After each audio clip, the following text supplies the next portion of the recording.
Reach your impossible with the AI-powered Legion Pro 7i, Lenovo Legion.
Reach your impossible with the AI-powered Legion Pro 7i, Lenovo Legion.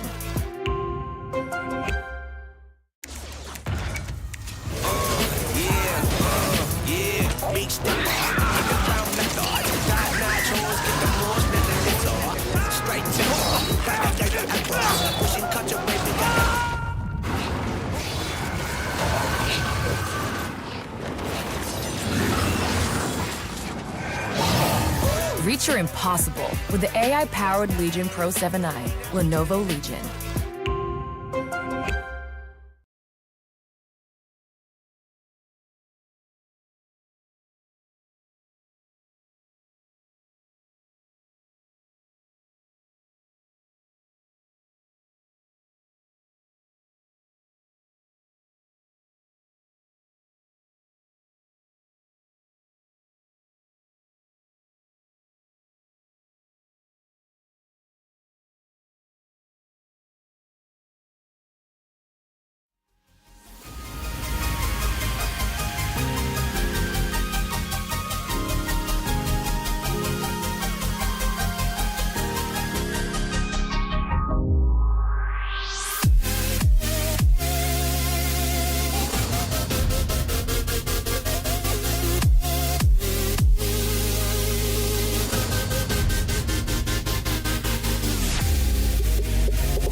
Reach your impossible with the AI-powered Legion Pro 7i, Lenovo Legion.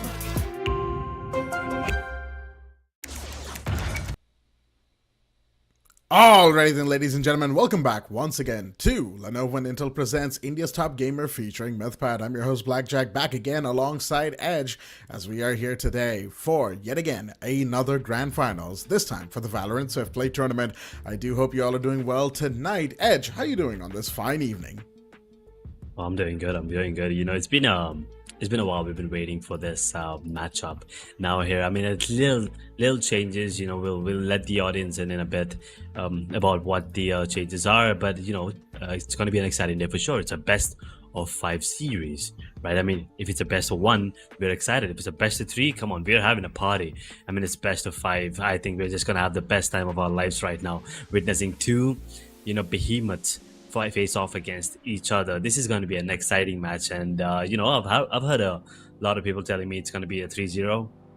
Let's see how things go here between these two giants. Absolutely. So, folks, since it is the Grand Finals, there are 2 teams and they're playing for that prize pool. Let's have a look at it right now. As you can see, it is 2 lakh INR total. Of course, first place gets half of that pie. It is 1 lakh for the top spot that they are fighting for today, and 60,000 for second place. We've got ourselves quite the game indeed, although a couple of the team names might not be what you're expecting, at least one of them, so to speak. We'll get to that when we get to that, but the point notwithstanding, here right now, this is the prize pool they're fighting for. This is what tonight's best of 5 is all about, and it is certainly going to be worth the fight indeed. With all that said, folks, let's have a look at the game we have for you today, and it is Last Hope versus Robot Aim. Now, for those of you who, you know, might be eagle-eyed viewers in the audience here, you might be thinking, wait a minute, Robot Aim? Didn't they lose to Deadeye Esports yesterday? Yes, they did. Unfortunately, Deadeye Esports have backed out of the Grand Finals for whatever reason. Might be any kind of, we don't really know. At least us here at the caster's desk don't. Regardless, whatever the reasoning may have been, they have decided not to play tonight, and it's going to be Robot Aim who gets their chance at taking on Last Hope, the so far undefeated champions, undefeated run, I do believe, of this tournament.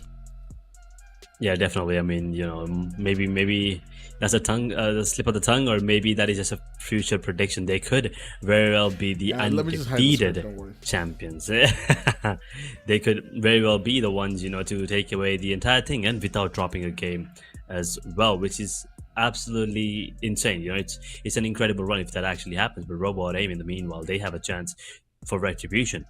You know, maybe get them they could not take down Deadeye Esports, unfortunately, twice, that is, at this point. And well, now there's a really good chance that they could actually win the entire thing. They don't have to face Deadeye Esports anymore. They have to face Last Hope. Yes, another team that have defeated Deadeye Esports on the other day.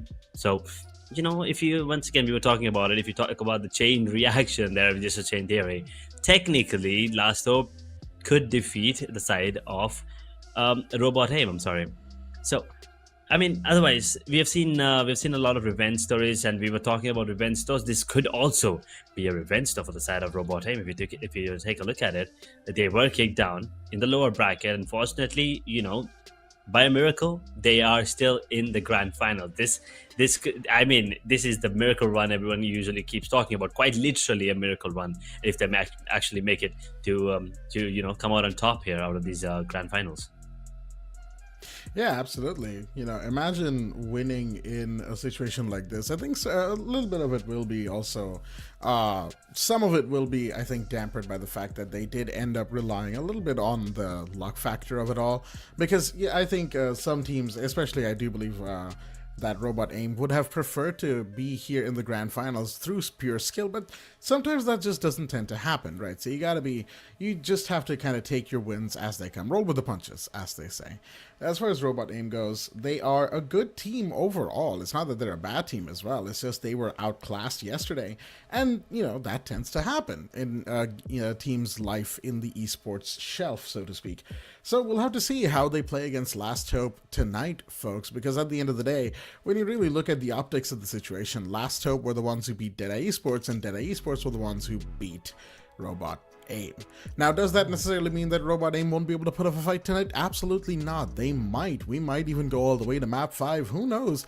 It is, after all, Swiftplay, and there is a very, very small amount of wiggle room as compared to your traditional esports round of Valorant. You're only going to a first to 5, not a first to 13.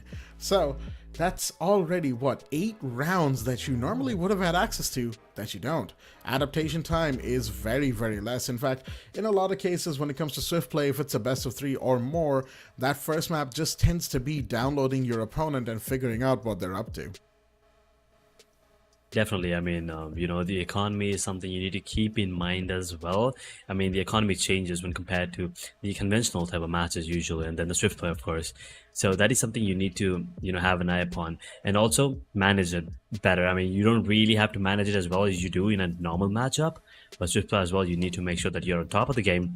And as you said, right off the bat, they have to come out strong. You cannot let go of any rounds because you only have 4 rounds per side. Attacking 4, defensive 4, and usually we don't get to see all the 8 rounds because one team will be trying to snowball the entirety of the game. So the other team, they have to be prepared. They have to make sure that they have some sort of cheesy strat here, because I think just because it's only 8 rounds, right, as we were talking first to 5, a cheesy strat might work because you don't need it to work again and again and again. All it needs to work is like twice, thrice. If you're taken out of the first half, you just need to make it work 3 times out of 4, and I'm pretty sure you will have a pretty decent second half, and you could close things off from there. Yeah. At the end of the day, that first half is what really is going to dictate a lot of the flow of these games, right?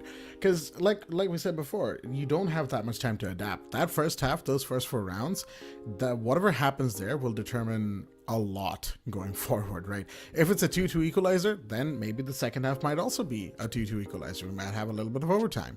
If not, we might see ourselves very quickly fall into, let's say it's a 3-1 first half. It might end up being a 5-1 very quickly. Because again, when you get momentum in Swiftplay, it is so hard to cancel it out in the first half, especially when you've won 2 rounds. It's just one of those things where I do not envy the teams who are in the losing position or in the back foot here. And it is just one of those things where you can't do much, right? It's Swiftplay. It's quick. It's meant to be done, dusted. You're in, you're out, next map. You're in, you're out, next map. So that is the situation that these 2 teams would find themselves in. But of course, because it's Swiftplay also, a lot of the rules get thrown to the wind, right? A lot of the unspoken agreements about how Valorant rounds are played, whether you slow down, whether you speed up, doesn't matter. A lot of these rounds will go by a lot faster than your traditional esports rounds as well, because the timers are shortened, because the overall distance is going to feel shorter, because they're going to be rushing site. They're going to be rushing to get kills and get through rounds, cycle through them as fast as possible. And at the end of the day, in all how many was it? In all 14,000,005 possible futures, we have ourselves the one where these 2 teams, Robot Aim and Last Hope, are fighting against each other right now. So just a little update for those at home who might still be wondering why Deadeye Esports are unavailable today. It's because of player unavailability. We just got that confirmation as well. So it is unfortunate, it looks like, for Deadeye Esports. And I get it. Sometimes it happens, that they're just not able to, play. There maybe something happened, maybe something came up, maybe some prior commitment that they forgot was actually there. Happened to me once, I remember that. Felt really bad, I'll tell you that much. So, let's not be too harsh on Deadeye Esports. They still played really, really well to get this far, and the fact that they are here, or would have been here, is already a lot. So, Deadeye Esports, for those who might be watching amongst your team, it is unfortunate, but, there's more esports on the way this year. The year is still not done, of course. It's only August at the end of the day. So, as we, kind of zoom back in to the remaining part of tonight's stream, folks. Of course, it is Robot Aim versus Last Hope. And I think all things considered, even if, robot aim isn't able to do too much, even if it's the 3-1, let's say, I don't want to say 3-0, because if I do, then we'll get Caster's Cursed, and it's not going to happen, or it's going to happen, who knows. Regardless, if it's 3-1 or more, we'll end up finding out, and it'll still be a good game, I do believe. As we go into the map bans, folks, we are already in here, and the maps that are being picked, we're going to start off with Haven, picked by Robot Aim. Ascent, picked up by... Haven picked up by Last Hope, Ascent picked up by Robot Aim, Lotus picked up by Last Hope, Bind picked up by Robot Aim, and I do believe that is going to leave Sunset, there we go, as the decider map. Oh, the really interesting picks here coming up. We were starting off with Haven, a 3-sided map. Then we're moving down to Ascent again, like a classic map of Valorant that we usually talk about. Yeah, well, I mean, let's just dive right into the game, I guess. I mean, we already have these cinematics coming in from the map of Haven here. And I mean, once again, Swiftplay, everything goes out the window. B is usually what I see, the site that people usually go to on this... in this format of the game, at least, because it's really easy to enter, especially on the attack side, but it's kind of hard for you to defend, because you kind of have to be wary of people, players going in towards A, towards C. So I think that is something that you should expect, at least, mid contention coming in from both of these sides. Once again, do not forget the players on both of these teams. We'll get to them in a minute, but talking about the agents also, right? I mean, I think a double duelist is the way to go on Haven, but you also could argue that a double sentinel is really, really good, especially with the fact that this is Swiftplay. This is not the usual, your usual conventional type of 13 first to 13. It's only first to 5. You have 4 per side, so might as well just get that second sentinel out. Maybe even dodge the controller, if you ask me. You can just go in with a double senti, double duelist, and an initiator combo. I mean, that could work, to be really honest, if you're going in for a really aggressive W gameplay style.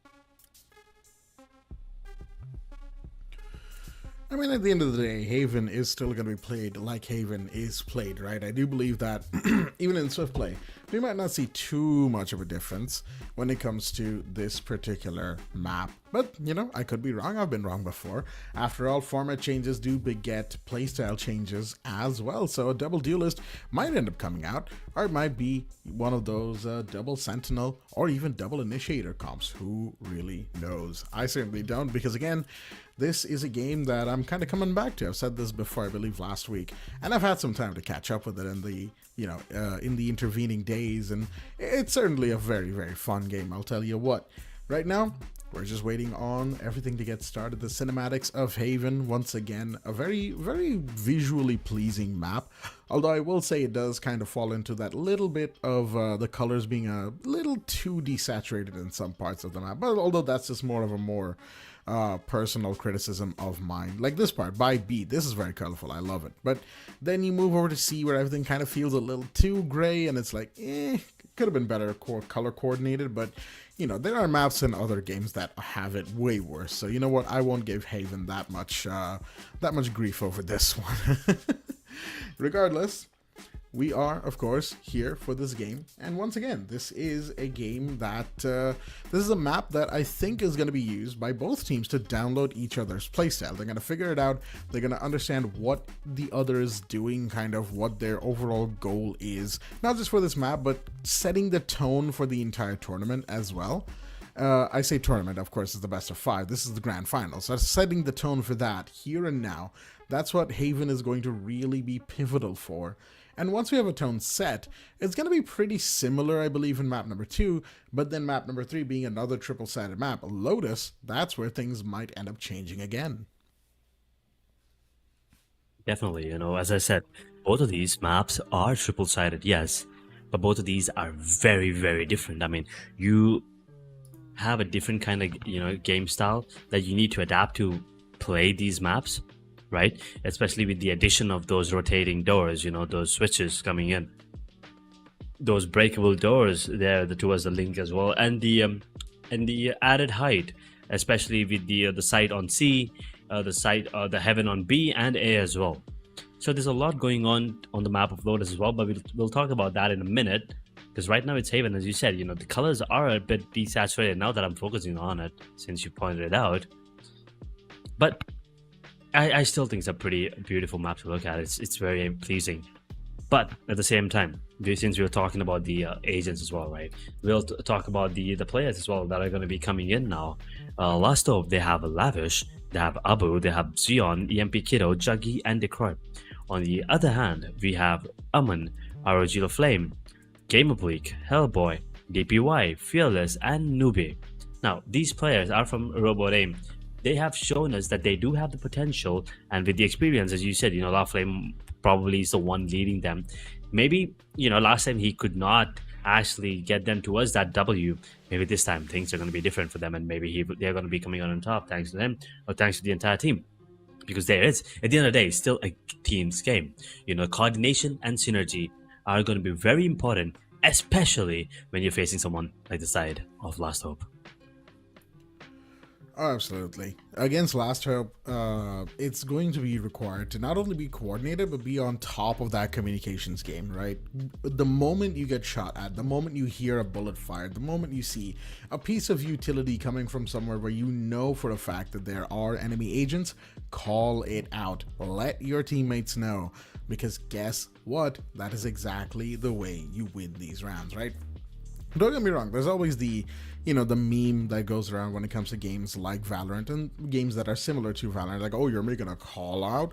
And as much as, I understand and actually laugh at some of those memes every now and again in other esports as well, you got to realize when it comes to competitive, call outs are what make or break the game, right? You need to tell your teammates, because otherwise they won't know where the enemy is aggressing from, where they're pushing from, where their overall playstyle has centered around. And if your teammates don't know, they won't be able to adjust in time. And if they're not able to adjust in time and adapt their positions and maybe the areas they're holding, they might get taken down before you know it. The round is lost. It's important to communicate when it comes to, especially when it comes to competitive play in this regard. And I know that when it comes to more casual games or even swift play rounds, some people might say, oh, but is it really that important? Again, when you're playing for a first place 1 lakh INR spot, I do believe it's actually really important here and now. But all things considered, once again, just waiting on the players to get in, get ready, get comfortable, and we will be into the match itself, folks. Don't you worry. As it stands right now, we are still, I believe, just waiting on players to give us the ready and go ahead. And once we have it, once they're all in and loaded into the map, to the party, we're going to be having a party. That is for sure. Once again, best of 5 Valorant here at the Intel and excuse me right there, itchy nose. Intel, Lenovo and Intel presents India's Top Gamer, of course, featuring Mythpat. Sorry, had a brain and just not an aneurysm, sorry, brain freeze moment there. Oh my but God. All things considered, yeah, it's one of those things. It's pretty early in the morning for me. I've been up since 6:30. Yeah, where I live. So yeah, my brain is not fully all there, at least until the match starts. I was worried as soon as you were about to say aneurysm. Yeah, I was like, "Are you okay?" On stream, we would have had a problem. For sure. Well, it looks like we're still gonna be waiting for a bit here for just players to load in. I'm not really sure what the delay is about. Looks like one of the players' PCs, the Valorant, just crashed, unfortunately. So we're just waiting for them to rejoin the lobby and we could re-go, because that thing does take a bit. And here we go, as we were talking about, rejoining and re-go, hitting that start in the custom lobby. It's time for the agent select. And looking at the agent compositions, Robot Aim, they already know what they want. Last Up looks like they're just trying out multiple things, or maybe they're just teasing. You never really know. I mean, I do see how Xeon is, switching between 5, 6, 7 agents over there. I think they're gonna land on the Cypher right now. Of course, EMP Kid is gonna go for the Jet as well. Juggy bringing in the Reyna. an agent we haven't seen in a hot minute in these last couple of weeks, but certainly nice to see her again. Abu bringing in the Omen, Lavish with the Sova, so nothing too particularly different. Double duelist composition over there, with the only duelist difference being, of course, the Reyna, while on the other side, Robot Aim is going to go for the Yoru and ISO comp instead. A more, I believe, Fnatic is the one who plays a comp similar to this. Of course, Omen, Cypher, and Sova are going to be your supports, your initiators, and of course your Sentinel. So all things considered, nothing too particularly different coming in from both teams. These are comps that we kind of expect. I believe the Reyna is pretty much the pick that kind of comes out of left field, because a lot of people would go for, I mean, obviously a lot of people go for Jet, a lot of people go for Reyna, not Reyna, they used to go for Reyna, I mean Neon. I keep thinking about Neon, and then for some reason my brain says Reyna today, I don't know why, but anyway. Well, looking at the comps, nothing too uniquely different, but both teams are playing what they know they love to play, and that is important, because again, once you lock this in, that's it. There's no changing it for the next however many rounds we will have, whether it is 7 rounds, 10 rounds, or more. This is it. So, of course, while you have the time to confirm Robot Aim and Last Hope, this is that chance. Ooh. This pretty much is gonna be their last chance, as you said, and looks like they're already, ready for the competition, for the finals to begin. And here we go. We already have the players moving on the map, and the defenders. You can already see the double duelist composition coming in as we talk about Yoru and ISO, right? The comp that we usually see Fnatic and the EMEA region pick up. On the other side, that is, I'm sorry. We do have a more typical composition. A Jet, Reyna, Sova, Omen, Cypher. Pretty basic, pretty day one kind of composition, but sometimes it's good to be back to the basics, because that's all you need. Sometimes you don't really need to change something that is not broken. And that is sometimes all you need to maybe come out on top. And let's see how things go here. As a Cypher is actually sitting up towards A, and B looks like it is going to be left for the taken from the side of defenders, as we're still waiting for the timer to resume so we can actually hit goal. Looks like Reyna is still AFK from the attackers. Is not moving, at least as of now. Yeah, once again, it's just one of those pre-game moments, right? Getting everybody in, getting everybody settled. It's always those first map jitters as well. And once these jitters, these moments of hesitation are taken care of, folks, don't you worry. Maps 2 and onward are going to be a lot better indeed. So it's just a case of getting things set up, getting everything ready. And the moment it is, we are going to be going in. There we go. Timer is taken down. So it is now time for round number 1, folks. The very first round of this grand finals here at India's Top Gamer Valorant Swiftplay are going to be underway. It is pistol rounds, of course, and you can see suppressed pistols are pretty much galore, with only 3 people playing the regular, the classics, as they say. Here we go, pushing in through the A side. Maybe potentially trying to go in there. Yep, they're going down to 0, excuse me. And just slowly but surely making their way in, 4 of them, while you have the Cypher holding out towards garage door. Here's the entry coming in. There is the recon dart, and they're going to get right in there. They're going to go for the spike plant in just a second here. Shots are fired, smokes are out, and the spike is going to be on the floor with Lavish planting.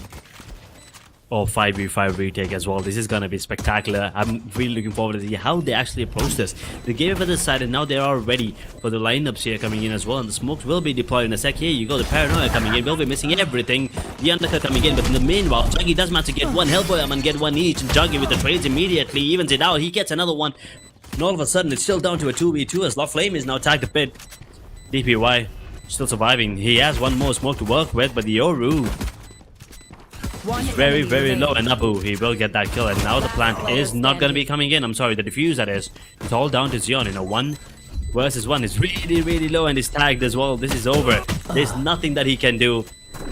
And last hope, well, they will lose the players, but they will get the round nevertheless. Robot Aim, that's a great start, but just not enough. Last hope, they're still making it work. Just about getting away with it there. Excuse me. just about getting away with their last hope with the spike plant and the 5v5 retake. I gotta say, Juggy with the Reyna doing a lot of good work for the team. That triple kill, very, very well placed and paced, allowing for Last Hope to just delay the spike timer as much as possible, giving them a good opening round here. 1-0 them, but of course, mind you, it was a round that came at the cost of a lot of bodies. Of course, given that it was the pistol round, it's not going to affect too much in terms of economy, because again, pistol rounds, right? But here we have an entry coming into C, and looks like the defenders don't even have a clue about this one. Robot Aim are off on the other side of the map. They were holding down A, but plant's happening on C with Silva coming in. That's going to be Lavish with the plant once again, and here we have an ult going out. Shots fired once again towards where the spike was planted, but no dice there. Paranoid going out, and here we have Draggy vulnerable and suppressed, but no longer. Xeon gets the first kill, beautifully done. Lavish with one, but Aman falls. Yep, he falls to Draggy, excuse me. But we've got shots fired, and suddenly it's a 2v2 equalizer thanks to DPY with the Outlaw right about now. With both defenders, or one of them I should say, the Flame low health. Abu's playing a very forward position right now. He might actually get shot if he's not careful. They don't know he's in the smoke here. Shots fired, and there we go. Soham will go down. There's the ninja defuse attempt. It's gonna be stopped. Xeon with the kill. That was close. That was a little too close to comfort. Yet again, they did bring it down to a 2v2, and Juggy was doing all he could to, get as many kills as he possibly can. But Abu there, listening to that, he did hear that step there, the footstep that was given away, but he did immediately go for the blind spam there that was not working against him, but at the same time not working for him at the same time. But he did tag him quite a bit. He will get the kill at the end though. It was good positioning coming in, and Xion with the Ares as well at the end, coming in, getting that win. Last up now looking like they have the momentum in their favor, as it is going to be a 2-0, and the buy is decent from both of these sides. Hellboy, in the meanwhile, he does have to play with the guard, because the play is going to be okay towards mid.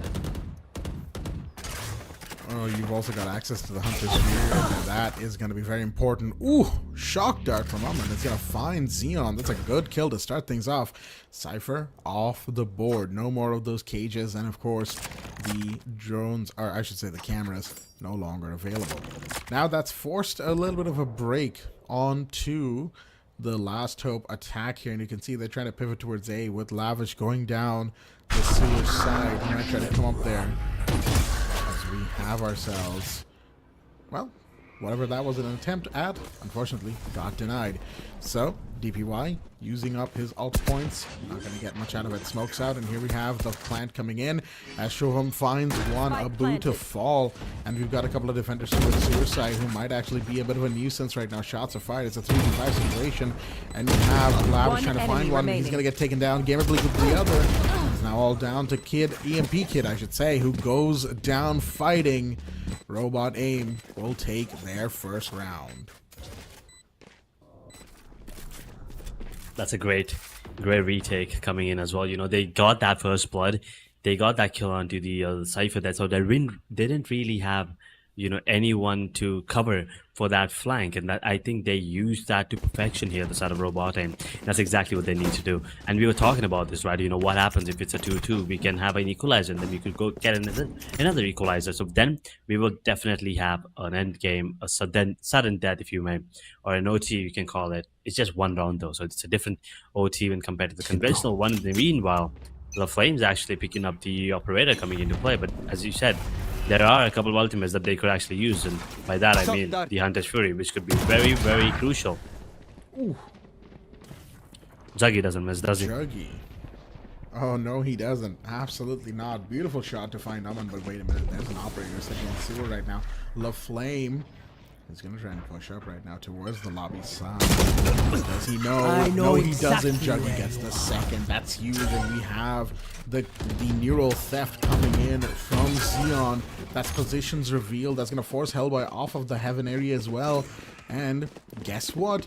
They use that to fake the push. They're not going towards A at all. They're going to instead push towards all the way to C. You can see the Cypher going all the way around with the spike.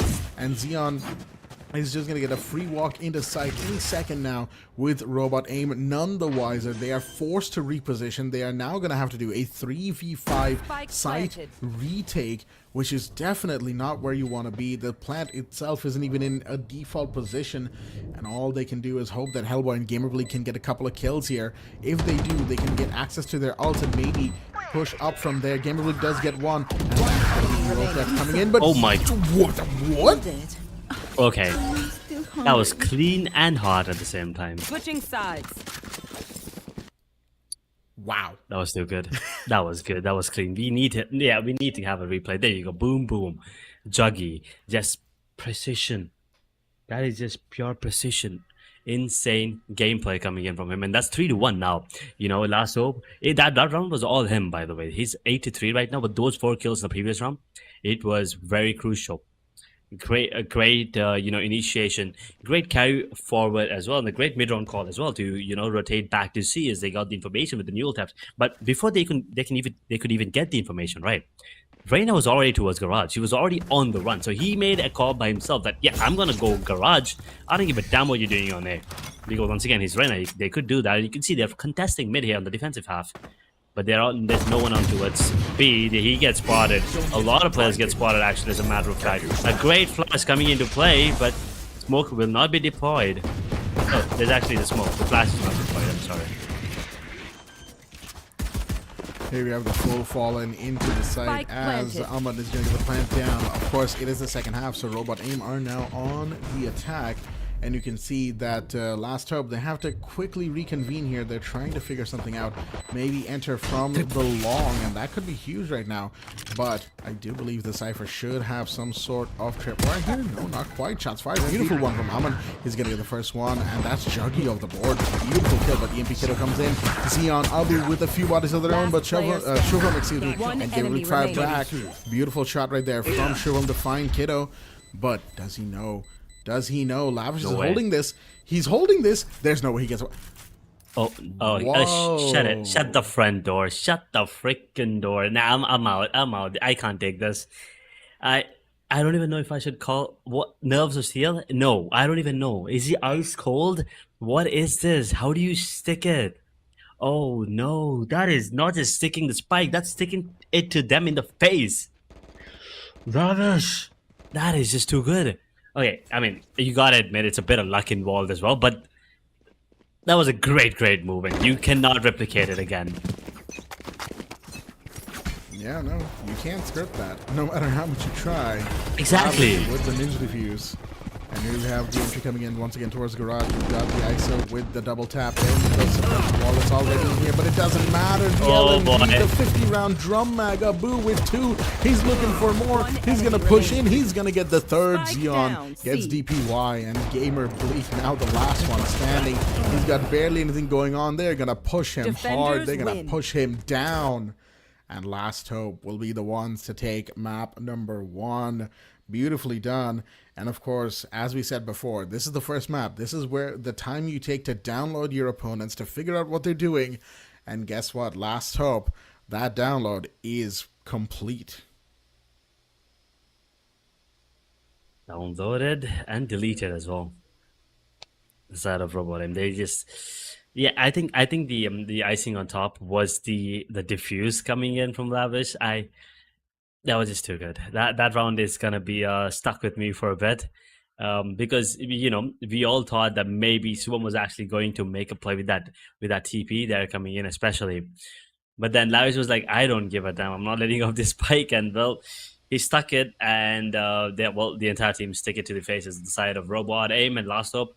Well, they still have a lot of hope as they will secure the first map here in the best of 5 grand finals. As it is going to be Juggy with the MVP, of course. Last round he did not even get any kills, but I think 8 kills. I think it was all first half. No, I don't think in the second half he even got a single kill. He didn't need to.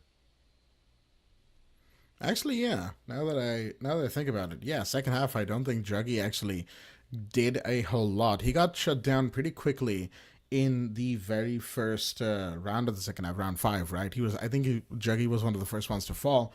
But then in round number 6, didn't need to do much. Kind of just played behind the rest of the team, let them get a couple of licks in. And on the other side for Robot Aim, you have not much, unfortunately, for the whole team. You know, Shubham and Gamerbleak going 5 and 5 each, and Aman and DPY getting four picks of their own. Hellboy not being able to do much despite playing the duelist there. And that's not a situation you want to be in, especially once again in Swiftplay, where we've stressed this before and we're going to stress it again. The rounds are so very short. You cannot afford to lose your footing that quickly and with that much to still do right for the team. So all things considered, Robot Aim, they gave us a show all right, but it's only map 1 out of potentially 5. So with the first one taken care of course, guess what? Last Hope, they are in the 1-0 and they could make it even 2-0 if we do see that happen on map number 2, Ascent, which of course was, I believe, picked by Robot Aim. So who knows, Robot Aim might have a strat or two to show us that we might not be familiar with and then equalize 1-1. Yeah, I mean that could actually be the case. You know, we have seen a lot of teams be really, really good on the map that they pick, but we have also seen the teams be destroyed on the maps that they pick. So it could go either way, but you like to give them the benefit of the doubt that they could be really, really good on their map pick. And Ascent is their map pick. But here's the thing. It is a very basic and classic map of Valorant. We've seen it a lot of times. So there are a lot of strategies, a lot of plays that could be made. So I'm pretty sure whatever the side of Robot Aim are cooking, I'm pretty sure they're going to be countered pretty hard, if not better, by the side of Last Hope, especially considering the way that they're playing right now. You kind of understand why they're unbeaten, right? You kind of get it, why they are the best team in this tournament so far. Oh, absolutely. I'll tell you what. Last Hope, they've given us a lot of hope in their playstyle as well. I think that name Last Hope certainly can be a little tweaked, I believe, because of course, at the end of the day, they are far from at their Last Hope as well. This isn't one of those moments where you name something, final, and then it's like, oh, it's not the final thing at all. That fantasy continues to run, as they say. If you know the story I'm talking about, folks, in the gaming space, then that reference hopefully stuck. But regardless of that, we will be moving on to map number 2, which is Ascent, very, very shortly indeed, because again, it's Swiftplay. It's not going to take that long to set up. It's not going to take that long to get through either, as evidenced by map number 1. We barely spent, 15, I think 20 minutes on the actual map, and a lot of the stuff we've done so far has been just me and Ed sitting here talking about the match itself. So yeah, I think map number 2, Ascent, is probably going to be similarly fast indeed. And once we're all done and dusted with that, we're going to be talking about map number 3, which will be Lotus, and then map number 4, which will be Bind, and then map number 5, which will be Sunset, if we do go all the way there, that is. At the end of the day, Last Hope, they could definitely give us a 3-0 and a complete sweep here. But we shall see, folks. Until then, don't you worry. We're going to be taking a very, very quick break, and we will be right back.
Reach your impossible with the AI-powered Legion Pro 7i, Lenovo Legion.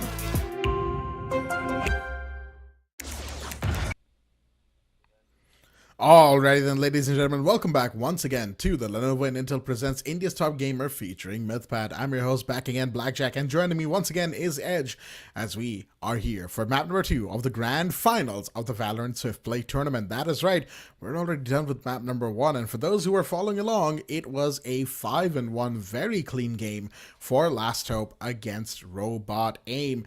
And of course, for those who might be joining us just now and you're wondering where's Deadeye Esports, well, unfortunately due to player unavailability, they had to back out of the grand final. So Robot Aim is here trying to prove themselves for that top spot of 1 lakh INR. But will they be able to? We'll find out. They are 0-1 down right now. The chips are stacked against them, but I do love me an underdog story. So we will have to wait and see. Map number 2 is Ascent. And before we get into it, of course, Edge, I've asked you this question I think a million times at this point, but I tend to do that with all of my co-casters, and sometimes they do it back to me. My question being, what do you think Ascent has in store for us? I mean, see, here's the thing. We did have a break. In the meanwhile, my gut has been telling me, we did talk about, how this is the map pick of the side of Robot Aim, and they could actually come up with something different. And I do think they will come up with something different, but I just don't think it's enough, I don't think it will be enough, I'm sorry. Because whatever they are cooking, as I said, I think it is going to be countered by the side of the Last Hope. Because at this very moment, it just feels like they have it under control. And we also need to point out Lavish yesterday was on point with the aim. Right, I mean, in the upper bracket final, he was absolutely hitting those ridiculous shots. And today as well, we have not seen a lot of hits coming in from him, but goddamn, that defuse was a hit, if you ask me. So, now, talking about the Agent Select coming into the map of Ascent, pretty basic comp once again. Double Sentinel is the way to go, if you ask me, with a Deadlock and the Cypher coming in from the side of Last Hope. A similar composition, which I believe we did witness on the map of Bind. So yeah, something similar to that. Juggy, once again, going to that Duelist. Now, Reina this time around, he's going to be picking up the Yoru. EMP Kiddo in the meanwhile. The Omen is coming out, and the Sova from Lavish, yet again, he is on point with the utility usage, the timing, and especially the aim. He's not missing anything today. And on the other hand, Robot Aim. Aman's on Sova, The Flames on Killjoy, Gamer Bleaks on Omen, Hellboy's on Reina, and DPY is on Jet. Once again, a pretty basic composition. Last time, they were trying something new. This time, Last Hope is the one trying something new. As Robot Aim, they're back to basics. Back to basics indeed. They got to get this map at all costs. They have to play like they mean it. And the moment they start gaining rounds, you can bet Last Hope is going to turn up that heat. So it's going to come down to Robot Aim, what they are comfortable with doing, what they are comfortable with pulling out here. Because again, you're already 0-1 down. You lose map number 2, you're 0-2 down, and Last Hope will have gained the series point here. Or I should say the map point overall. They will be 1 map away from winning, and this map, Ascent, is so very important for Robot Aim right now. They need this to go their way, absolutely, without question. And bringing in, that overall double duelist playstyle, they are on the attack, so I do understand the reasoning behind it. But on a map like Ascent, being double duelist on attack is one thing, but when you go on the defense, that's when that composition can really come back to bite you in the backside. Because again, you with 2 duelists, you might not have the necessary setups for defending certain parts of this map, especially around the B bomb site, where there's so many areas that you need to cover, that you need to smoke, that you need to make sure to not get caught on. Line of sights that range from mid to long to very short, and suddenly you found yourself in a position that could have been avoided that with maybe a double sentinel playstyle. However, at the end of the day, of course, it's Robot Aim's decision, and they are choosing to go in with double dealers. So again, since we're on the desk and not on the actual field playing the game, I'm choosing to trust them in this regard with their picks, and we will just have to wait and see what these picks mean for the teams here and now, as Ascent is, again, we're just getting everybody loaded in, getting everybody comfortable, and once it is there, the timer will start and the game will begin.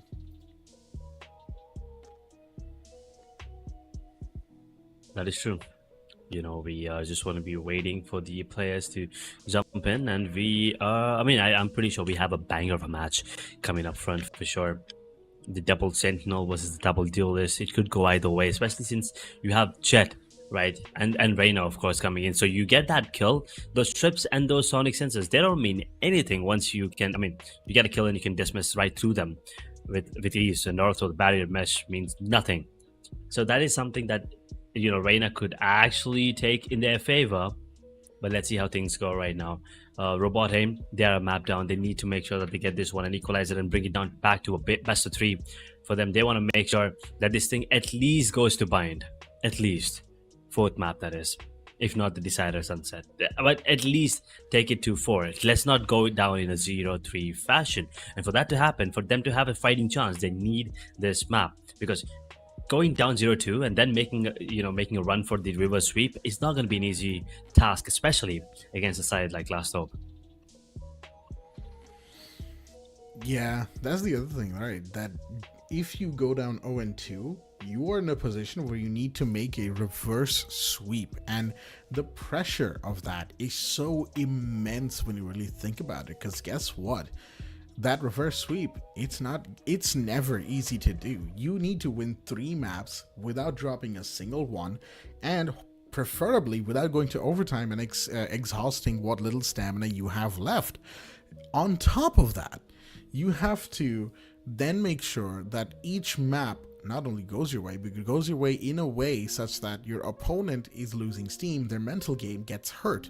Because if their mental game is still way too strong, even after losing a map or 2, they might still actually shut you down on that final map, on map 5, on map 4. It could happen anytime. And we've seen games go for really, really, really long. For instance, that lower bracket finals last week in the, more traditional Valorant tournament that we had, where map number 2, if for those of you who were there will recall, that was what, a 31 round game of Valorant, give or take, maybe. So yeah, we had a game all right last week, and that could happen this week as well, today as well. We'll have to wait and see. As we have round 1 coming in, the timer is ticking down, and it is pistol rounds, of course, between both sides. So here we go, folks. The first round is in play, and we're going to get to these player POVs in just a hot second here, as of course we have a little bit of a push, no, not a push, just a little bit of a hold outside the B lobby towards the main entryway here, this 90-degree corridor. But meanwhile, look at all the defenders. Last Hope, they're pushing up to mid. They're pushing really far through Cubby right now.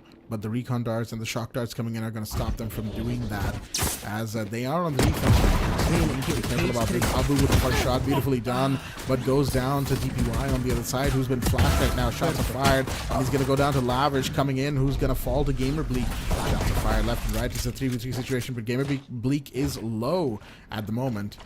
Aman is actually in here, sitting inside of the site. You just got to be careful with potentially the positioning. Gamer Bleak will get the spike on the floor, and now it's up to these final 3 defenders to do something about this. Oh, look at Love Flame. His positioning is insane. Can he find anyone? That is the main question. He will get one. The tag will be out. He's very, very tagged up though, and now in the 2 versus 3, they have to be cautious here. The paranoia comes out. The push will be coming in from last player standing. Game of Bleak actually gets all 3.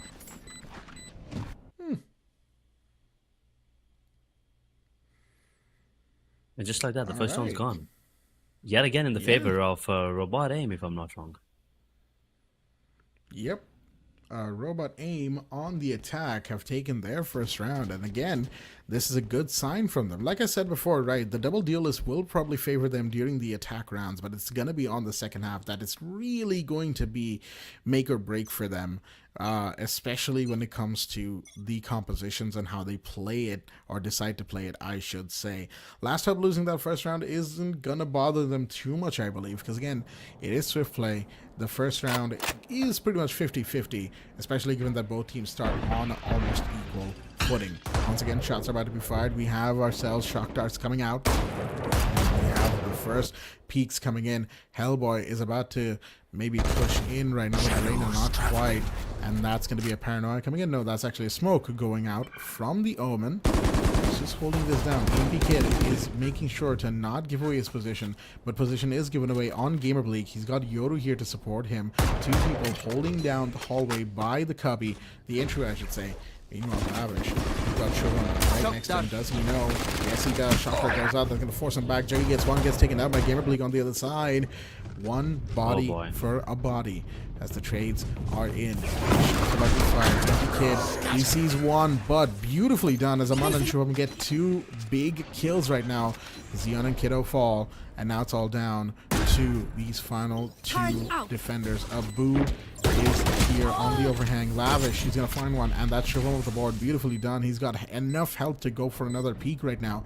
And on the other side, I think that's Abu with the 50-round drum mag. He's got to be careful about this. Again, shots are fired, but no, DPY will get the kill onto Abu, and it's all down to Lavish, the last one standing, who needs to get one maybe, but no, peeks the wrong way around. Gamer Bleak will come in, get the kill, and that's going to be 2-0 to Robot Aim.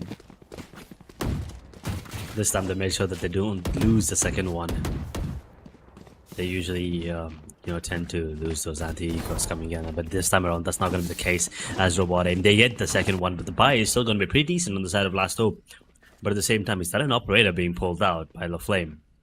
I think it is going to be an operator indeed. Here you go, ladies and gentlemen. On LaFlame as well, on Sentinel as well. This is going to be interesting because they're on the attacking half. Once again, keep that in mind. They don't have a lot to work with. An attacking operator is always something to watch out for, and Juggy, he does not have the fake out. Looks like it, at least for now.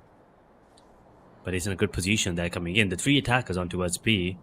Leon has the timing is everything here. Hellboy gives away his position. Now Juggy has to be careful. He still doesn't have any information whatsoever that there's someone towards here. Oh, does he? There's a good paranoia coming in. He does manage to get one, but Ahmad immediately trades it out. Zion in the meanwhile does manage to get down to play with the operator. Now Hellboy, tough spot.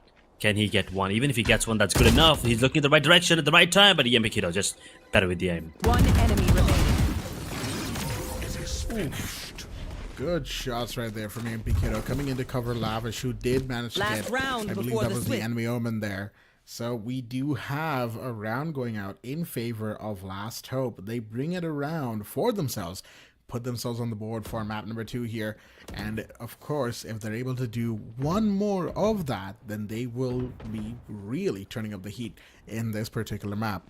Once they go into the attack, of course, things will switch up. This is the last round of the first half, so there's going to be a full buy-in from both teams. They're going to go all in on guns, on shields, on utility, and it's all going to be a case of figuring out what you need to do. All drones out, that might give away Juggy's position, but shots are fired. They know he's in here. He's going to teleport right out. Beautifully done. And that's going to allow for the side of the attack to take up space on main. But here we go. Hunter's Fury is in. And that might give away positions, that might give away something, but no, it actually doesn't do much. Hellboy finds one. That's a good kill as well. Xeon to fall. That deadlock ult is delayed for slightly longer. But again, holding down B main here, they're not making much headway. They're just waiting. They're slowing things down. You can see the rest of the team are kind of converging around this part of the map as well. Once again, Yoru teleports in towards this hallway, the main spawn side outside of B. Really just gotta be careful. Juggy's holding behind that Cypher tripwire right there.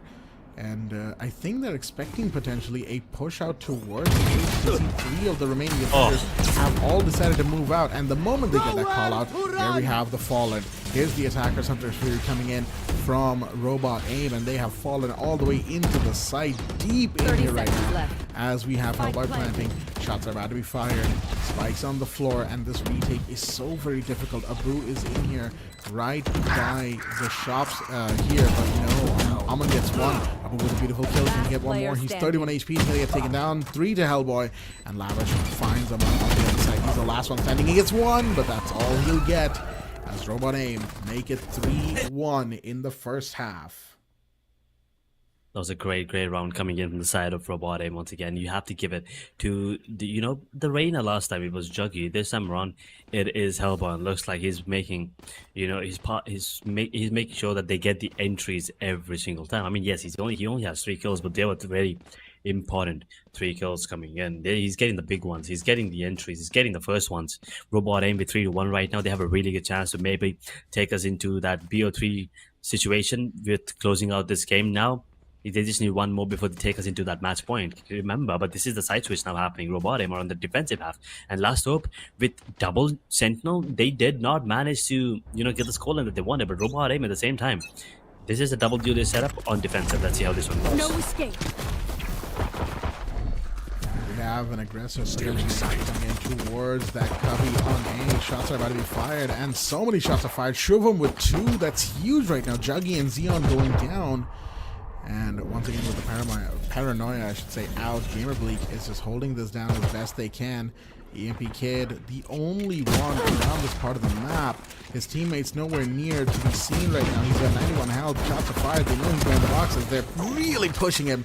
And there we go. Gamerbleak will get that kill. Now it's all down to the final 2 attackers here.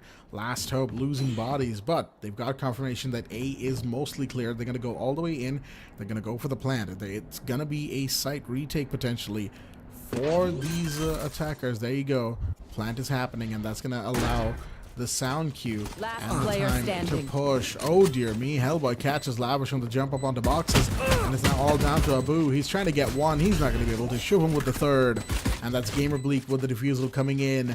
Guess what? It is 4-1 to Robot Aim. They really are putting the brakes on all that momentum that Last Hope had in the previous round. Flawless. They are now map point with a flawless round.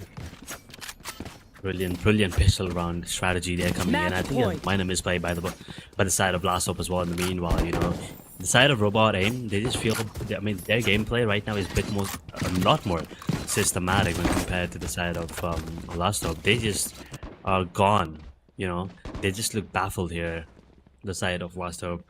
So as to what exactly is the, it's going to be the play that they're going to be making. Or you can see the buy that they have right now. They only have, they can scrap some Stingers, maybe 1 Spectre, but that's about it. Robot Aim, they have everything that they want to work with. They have Bulldogs, they have Guardians, a lot of stuff. But let's see. Subami is in a good spot. He's going for the wall bang. He will get the kill. Can he get more? Yes, he can. Can he get another one? No, he won't be able to do so. He did manage to get himself a double. I think the last one's a bit too cocky there for a second. He was a bit overconfident with 1 bullet. He wanted to go for that shot with the Guardians. Zion equalizes it, brings it down to a 3v3. DPY still alive. Of course, a personal attack. He will be able to get that kill. And Gamerbleak, in the meanwhile, does manage to get 1 more. It's 1-4 in a 2-2 situation. Blinding. Ooh, so many bodies falling, especially early on with Shubham getting those beautiful kills. We have the smokes coming in.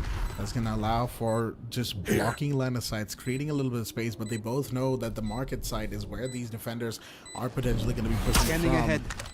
Here we have Recon Dart. That's going out. Shots are about to be fired. There we go. 1 position given away. Last player but standing. he's going to stay alive regardless. Juggy with the 3rd. And there's Yoda has pumped the brakes on everything. 1 tap from EMP Kid. Beautifully done. And that's going to be a month to fall. Last Hope, they are not done yet. They take their 2nd round after a grueling series of events. Round number 7 is in play. That was a good shot coming in from EMP Kid, and I think that's exactly what Suwon was trying to do with the 1 tap there, the card into the last bullet. Unfortunately, that is not going to be the case, and Last Hope, there is still hope for them coming into this round. They will be able to buy enough going into this one, but at the same time, Robot Aim also have everything that they need. So this is going to be a combo coming in yet again. It does feel like that one, but the Shock not going to deal any damage? It looks like nope. But the Grafnet did actually get a couple there, but they could not actually follow it up. And now this Cypher has already made his way towards B main, and controlling this area is going to be him alone. But there are 2 players on B, 2 defenders that is especially. I'm using his drone already to get the information. He gets the information onto 1. He does not see anyone, but he understands there is someone here. The sonic sensor.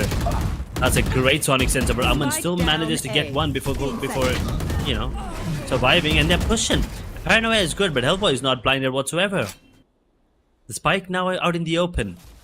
This A-main contention is really working out for the side of Robot Aim.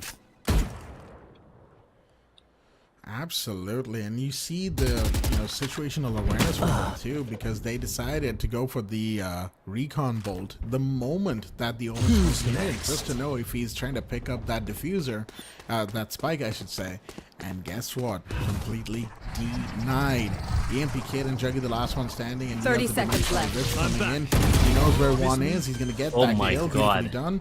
He's actually, that might have been a bait with the sound cue, potentially speaking, but he's gonna just get in there, get the spike on the floor. No, not quite. They're actually gonna go for the shots right now. There we go. Juggy's gonna go for the plant, and he's got to be on the floor, extending the timer just about.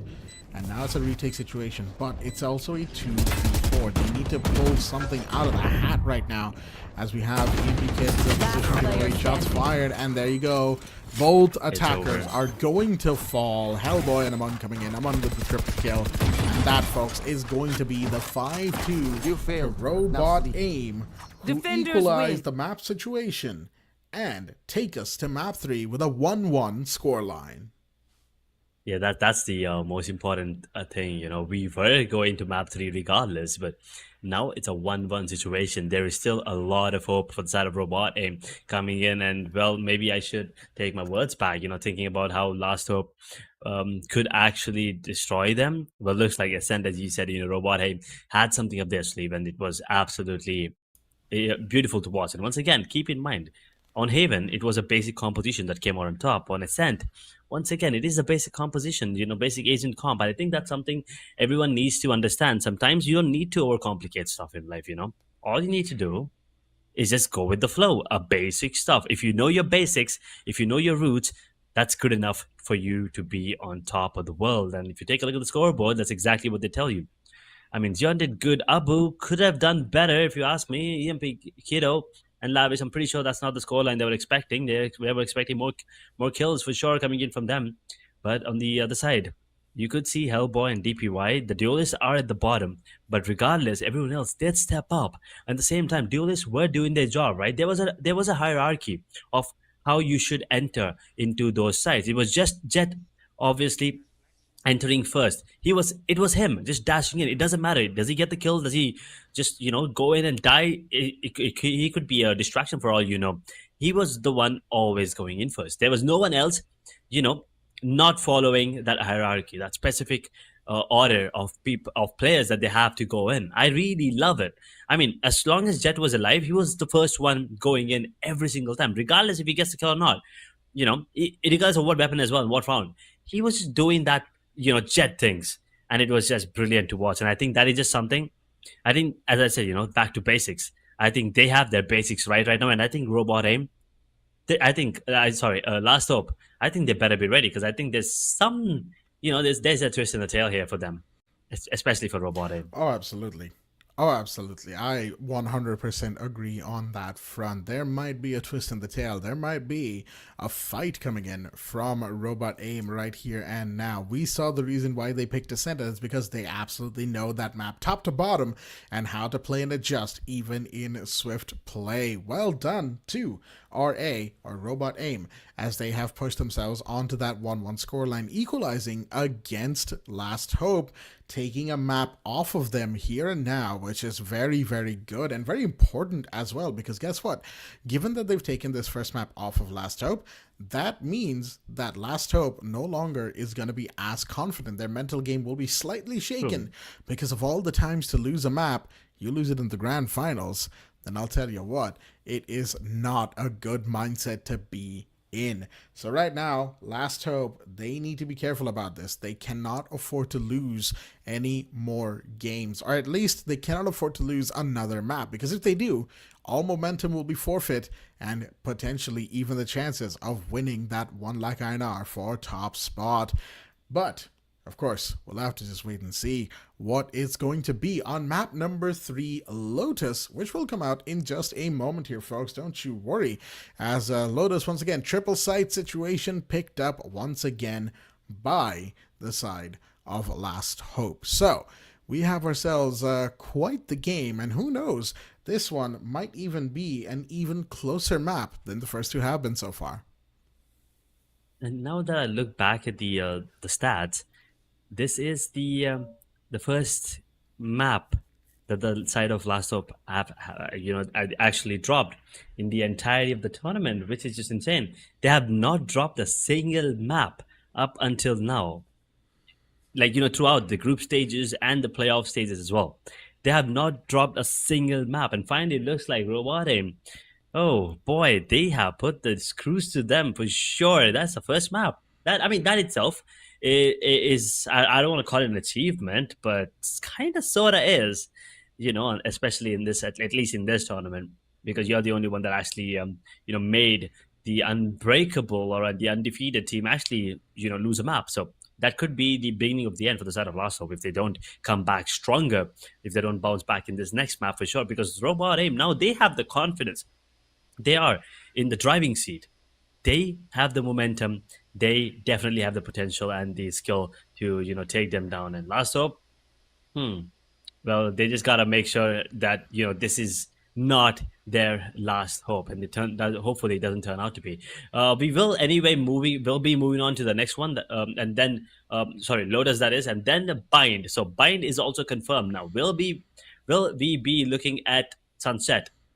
We will only find out after map number 4 now, unfortunately. But Lotus, once again, do you expect a double controller, or is it going to be another double Sentinel game coming in from either of these teams? Or do you think it's time to go back to the basics, one duelist, or maybe a double duelist, just Jet Reyna, or could be a Raze Breach combination? What do you think?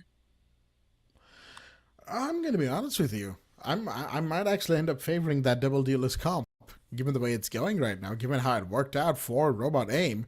I'll tell you what, it's certainly something that might be worth revisiting for Lotus right now. Given that it's a triple-sided map, it's going to be a lot more focused on the gunfights, even more so than Ascent or Bind could be, because where those two maps have two sites and, you can get in, get the plant off, get the retake going quickly, in map number 3, it's going to be a lot of scattered gunfights, trying to figure out which site is clear, where the opening is, I don't know what happened there, where the opening is, and where you could push in from, get that shot, get that kill, get the spike potentially. So maybe having fast movement duelists like Jet, like Neon, could be the play here. And of course, having Sentinels that can really take map control. We see a lot of Fade on that map. We see a lot of Deadlock on that map as well. And we've seen a little bit of Yoru as well, with the, teleports can get a lot of movement going very quickly, even with the Dimensional Rift as well.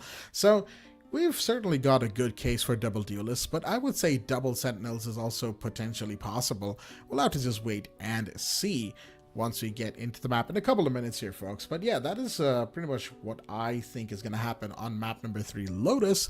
As for whether or not my predictions are true, we'll just have to wait and figure that out.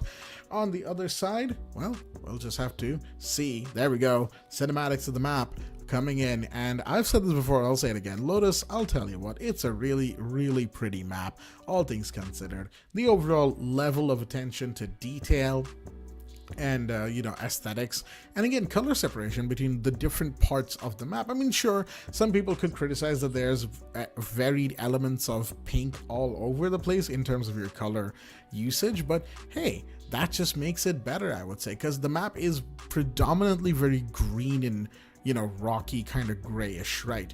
So wherever you have color to separate everything out, the different colored walls, whether it's beige or more yellowy or whatever have you, along with the green roots all over the place and the pink lotuses, haha, get it, that's the name of the map. Those all make it a truly unique map to look at, all things considered. And we have ourselves, once again, the picks coming in from both teams. And this is interesting. Robot Aim going for the Gecko. Meanwhile, Last Hope bringing in the Vise. What do you think of that, Edge?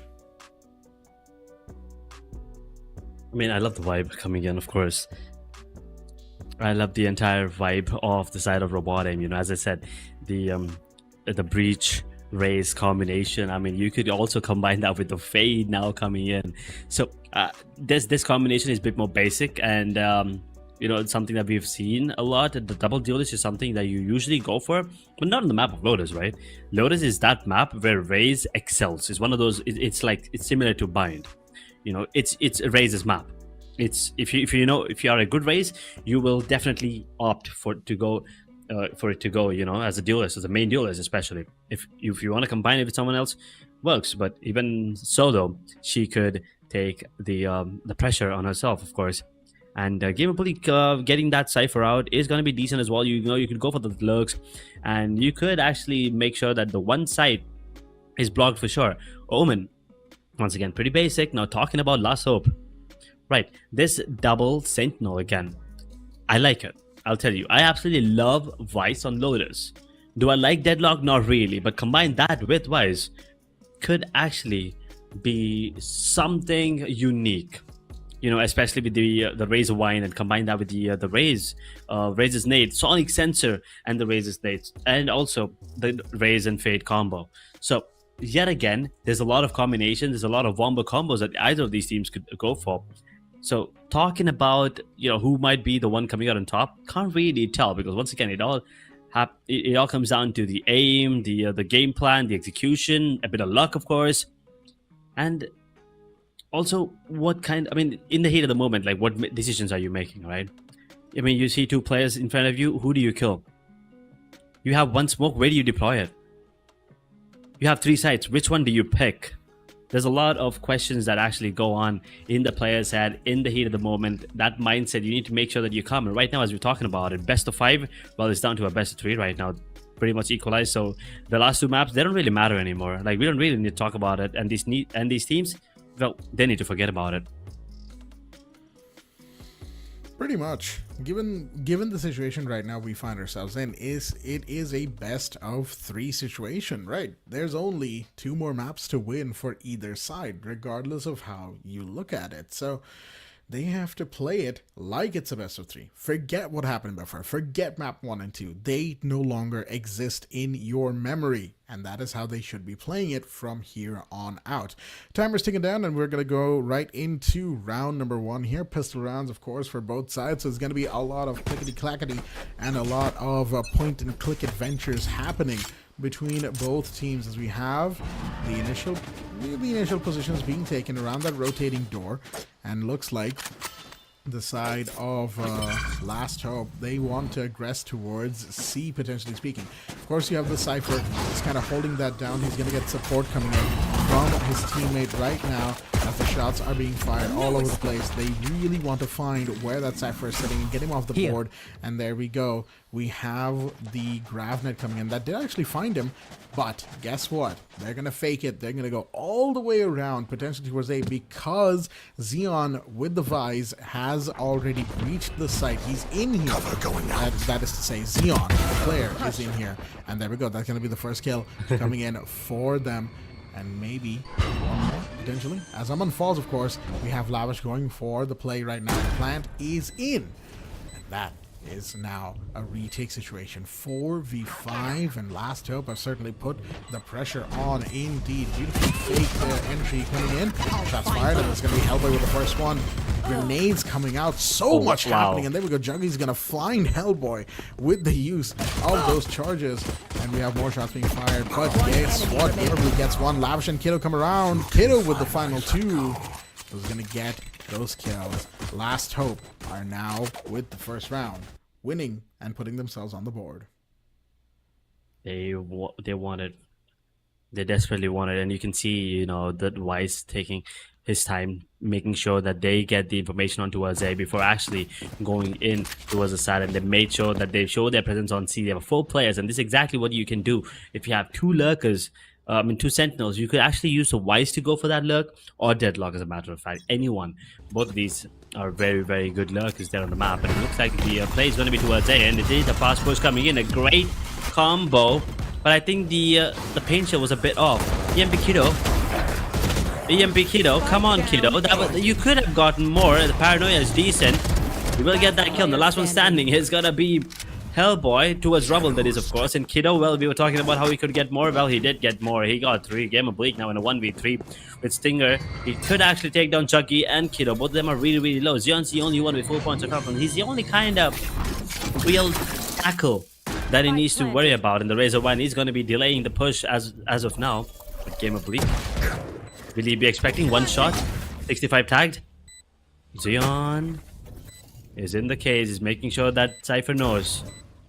that I'm up close nearby, and Player will he get it? standing. No. Oh, wait a second. It's really, really doable now. No, actually not doable because there is a showstopper. I just saw it, so it doesn't really matter.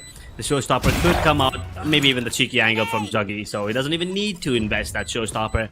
He's in a good position. Will he get the Guardian? No, he wants to stick to the Spectre because most of these players are definitely going to go for that Vandal next round.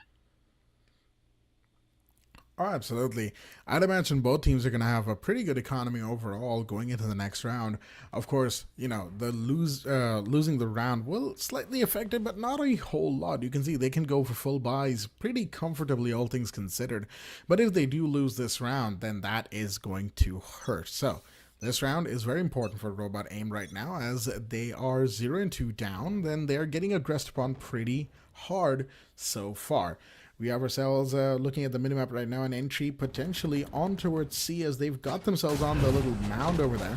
And there you go. Cover going up. They're just going to go in for the entry. Covers out here, smokes. And that's going to be a little bit of a noise made. But again, they faked it twice before, and they might try to do the same. You can see the Vise kind of peeking around from attacker side spawn towards where the entry could be onto A, but they are holding so far ahead when it comes to that part of the map. So you got to be careful about that, as Shivam here I'll find you. is just going to get a little bit of utility going. Shots fired. Here we have the showstopper coming in from the attacking Rays right now. Will that find anybody? Not quite. Here we have the shots fired. The Prowl is going to be denied. There we go. Kiddo is going to get Gamer Bleak off the board, and that's going to be the plant as well coming in. 4v5 retake situation once again for Robot Aim, and you have got the Deadlock holding down, creating space on this hallway here. Once again, a Prowl from Hellboy. Will that find anybody? Not quite, as we have beautiful shot onto Xeon, taking down that agent. Almond coming around, taking one more of his own. This could be huge right now. The MP Kiddo comes around, gets one of his own. And we have the Tremor from Aman. He's trying to make some space right now. Abu gets one, gets taken down. It's a 2v2 situation. 2v1, make that a 2v0. EMP Kiddo this round. 4 kills, 4K, holding down the site and the plant against all odds. Well, I mean, I was talking about Kiddo doing, you know, that he had to do a bit more in the previous round, but it looks like it is him doing a lot more in this round, moving on to this round as well. That's 7 kills in 2 rounds. And Last Hope right now looks like that previous matchup absolutely infuriated them, and right now they're a beast. They're just insane right now. They're aware of what Robot Aim could do, will do, and are doing. That is just good read coming in inside of Last Hope, and Robot Aim, they need to step up. This is the last of the first half. They need to make sure that they get at least one of this. Otherwise, they could be it could be a lot of problems. And Halation comes into play. They will make sure that they get one, but the prey will escape. The showstopper comes into play, and the counter Nightfall now comes into play as well. But that's a lot of ultimates now coming out. That's 3 in the span of 6 seconds. As they are going into the site, their plan is not going to be there, but they've already pushed the site. They're everywhere on the map here, the side of Last Hope. They're just waiting for the Nightfall to wear off. As Lavish gets the kill, he will be traded up by Subam. Now in a 4v4 retake situation, the Mule Tab gives away the information. The plan is towards A. Zion's the only one on site. The other attackers are making their way into the site as the all-time will be coming in. Ooh, Paranoia comes in. It was good. In the meanwhile, Juggy does get the kill onto Aman. Subam trades it out by getting a frag onto Zion. Ooh. Oh, they're going for it. They're going for it. They've got the cage going. He's holding it. Gamer Bleak, he might be able to do it. Yes, he is. Beautifully done right there. And they managed to get all the bodies from Last Hope as well. Oh, dear me. Xeon going all the way around for the plan towards A. Probably good idea in hindsight, but unfortunately, there was no time for Last Hope to converge on that plan to hold it down. And it was just, I believe, a complete failing, I should say, of the communication, which unfortunately you can't really afford when you're in a position like that. You gotta take what you can. But even then, a 3-1 first half, that's not a bad way to start, as we have ourselves the second half now. Of course, pistol rounds to start things off, but looking at the scoreboard, there's somebody on double digits right now. That's EMP Kiddo coming around, really making this map his own. But there's more to be done as we have, there we go, Gravnet immediately coming out, finding one. But of course, that's just going to slow him down for the moment as we have the proper entries for round 5. Another pistol, and they definitely need this one side of robot, and they can't let Last Hope get it. And as we were talking about it, Abu actually opens things up. The share on B, well, it will act against them as they did give Hellboy enough space to get that kill into Juggy. Misplay there coming in from Xeon. And now the play is going to be towards C as an only point of defense. He's going to be EMP Kiddo. He will push them back for a second here. It's really low and blinded. I mean, nearsighted. But still managed to get one. He only needed to land one shot on the flame, which he was unable to do so in the DPY. In the meanwhile, he did get that kill into Abu. Now he's all down to Lavish in a 1v2, sort of, if you ask me. Oh, that nade is perfect. Right on the feet of Lavish, and well, DPY, he makes sure to clean up the rest. Second one on the board, and now Robot Aim. It looks like they're back in the game. Robot Aim pulling themselves up from the trenches right now. 3 and 2, Last Hope. They're losing momentum, and they're losing all that good work that they did to get themselves to this part so far. So you gotta be careful with how you proceed from here and now. And looks like we do have an outlaw being picked up, Juggy, with that dangerous gun. You gotta be careful against that raise right about now. But on the other side, LaFlame has the Judge shotgun as well. So both sides certainly have guns that you got to worry about. LaFlame is probably going to try to play as close as possible. There we go. Kiddo taking a ton of damage already. 35 health remaining on this Omen right now. We have the shadows traveling out. The smokes, that is to say, we have got the planes coming in. And we've got the flashes from the breach. It is all going to come in right about now. Here we go. Shivam comes in. He's going to get taken down by Lavish. 3 people were shooting at him. And that's going to be the raise off the board. Shots fired right now. Someone is up on the upper area of the map. There we go. Hellboy and Gamerly getting 1 each, but Aman goes down to Abu on the other side, equalizing the man count situation. The bodies are once again very similar across both sides. You've got the Outlaw holding from the outside in. You've got Xeon as well holding the cross angle here.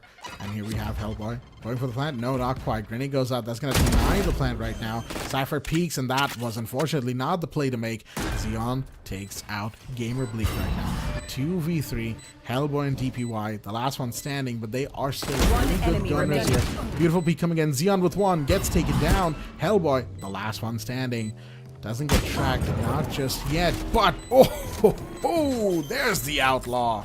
And there's the defusal coming in. Last Hope, well, they snuff out the last hope that, well, not the last hope, but one of the last hopes that Robot Aim had of winning that round.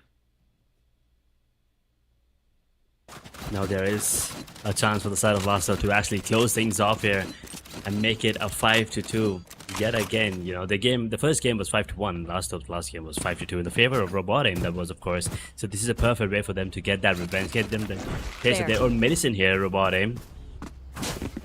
Last Hope, can they close it up? They don't have any ultimates to work with. On the other hand, Hellboy does have the Nightfall to, you know, maybe make something of it. Abu will get his Nightfall as well with 1 point, and oh boy, that Gravnet will not get anyone. Did they hear DPY? No, they didn't. And Hellboy and Subam, they all get 1 apiece, and all of a sudden, Robot Aim, they're done for the round. This round is over. There's no way they should be able to convert a 2v5, right? I mean, come on, definitely not. They have a lot of ultimates to work with as well, and I think LaFlame will be the one planting, so he needs that showstopper, a big ultimate now.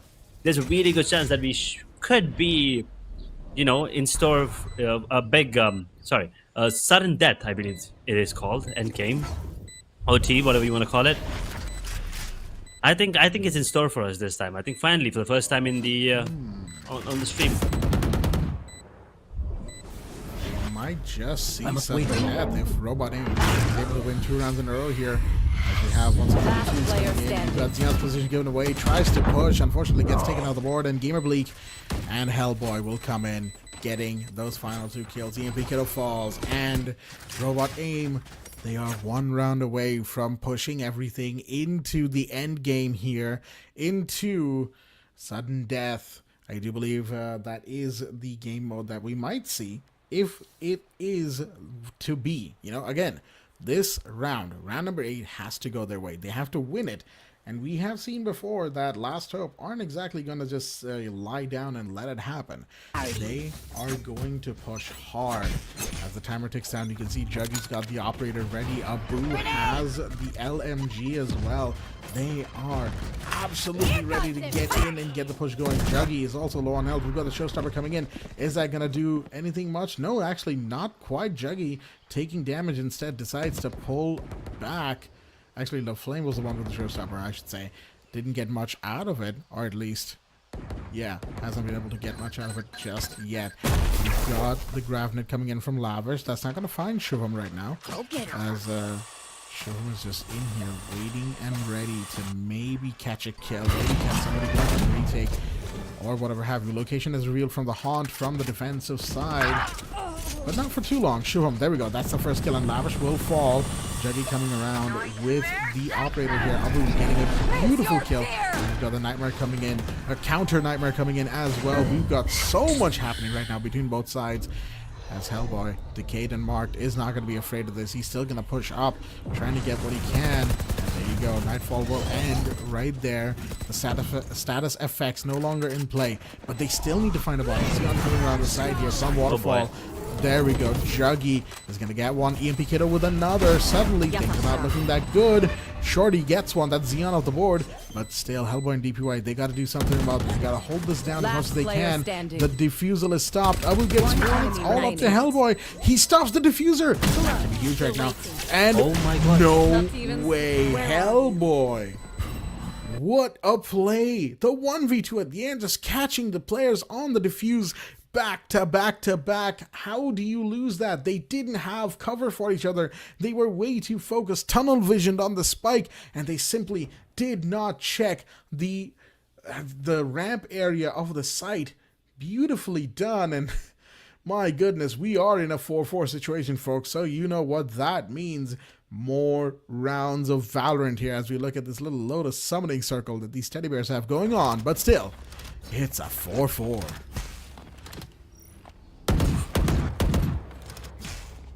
Oof, and also there were 4 teddies right there. There's a lot going on here. There's a lot going on. That is true, but let's see. This is the last round. This has to be the last round if I'm not wrong. Yeah, this is the last round here. So there's only one way it could go. There's no more OT. There's no more rounds left here. It's going to be either Robot Aim or Last Hope. There's just one last try. Let's see how things go. As Lavish, over there, he got the information. Does he know that someone's up close? No, he never knew Super Masley pushed that. Beautiful, beautiful start there, and now Lavish is going to be beating himself up about it. They didn't know that they were coming in towards A.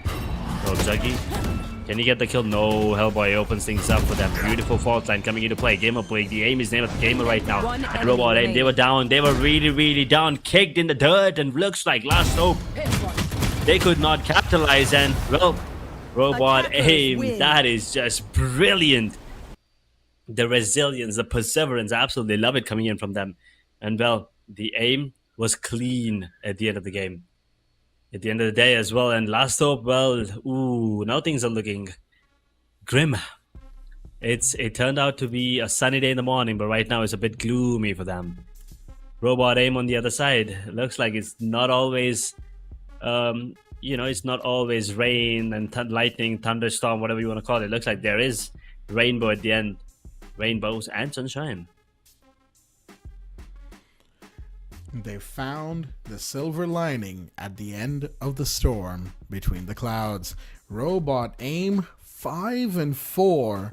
They win. Not only do they win Lotus and make it 2-1, mind you, they've also won the map picked by Last Hope. And you can tell that Last Hope was certainly hoping, pun intended, for this map to go their way, because it was a triple-sided map. We saw what happened in Haven, right? We saw what happened on map number 1. Map number 3, by all accounts, could have been theirs. It was a 3-1 on the half. Last Hope. What happened? They lost 4 rounds in the second half to robot aim, especially 3 rounds in a row after round number 7. We're not sure what happened to them, folks. That is to say, Last Hope, but I don't think even they know either.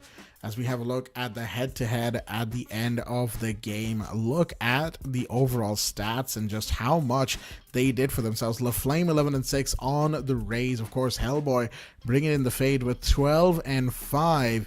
And that, of course, pretty much the difference maker, right? Because you look at the top 2 for both sides. 12-7 for EMP Kiddo, who really was firing off on all the rounds for Last Hope. But Juggy 6-6, Xeon 5-9, Abu 5-7, LaFlame 3-8. LaFlame sitting all the way down to the bottom. Not sure what happened to them this round, but it is what it is. And that's exactly what Last Hope are going to say, because guess what? They are on their Last Hope. This next map, if they are unable to take it, they will be out of the running for that top position here. And that 1 lakh INR might not actually end up going to them, folks. That's what's at stake here for them. They need this to go their way. They need this next map if they want to push it to map 5, if they want to have a chance, a last hope, if you will, of getting that first place. Let's see how things go now. We're going to Bind.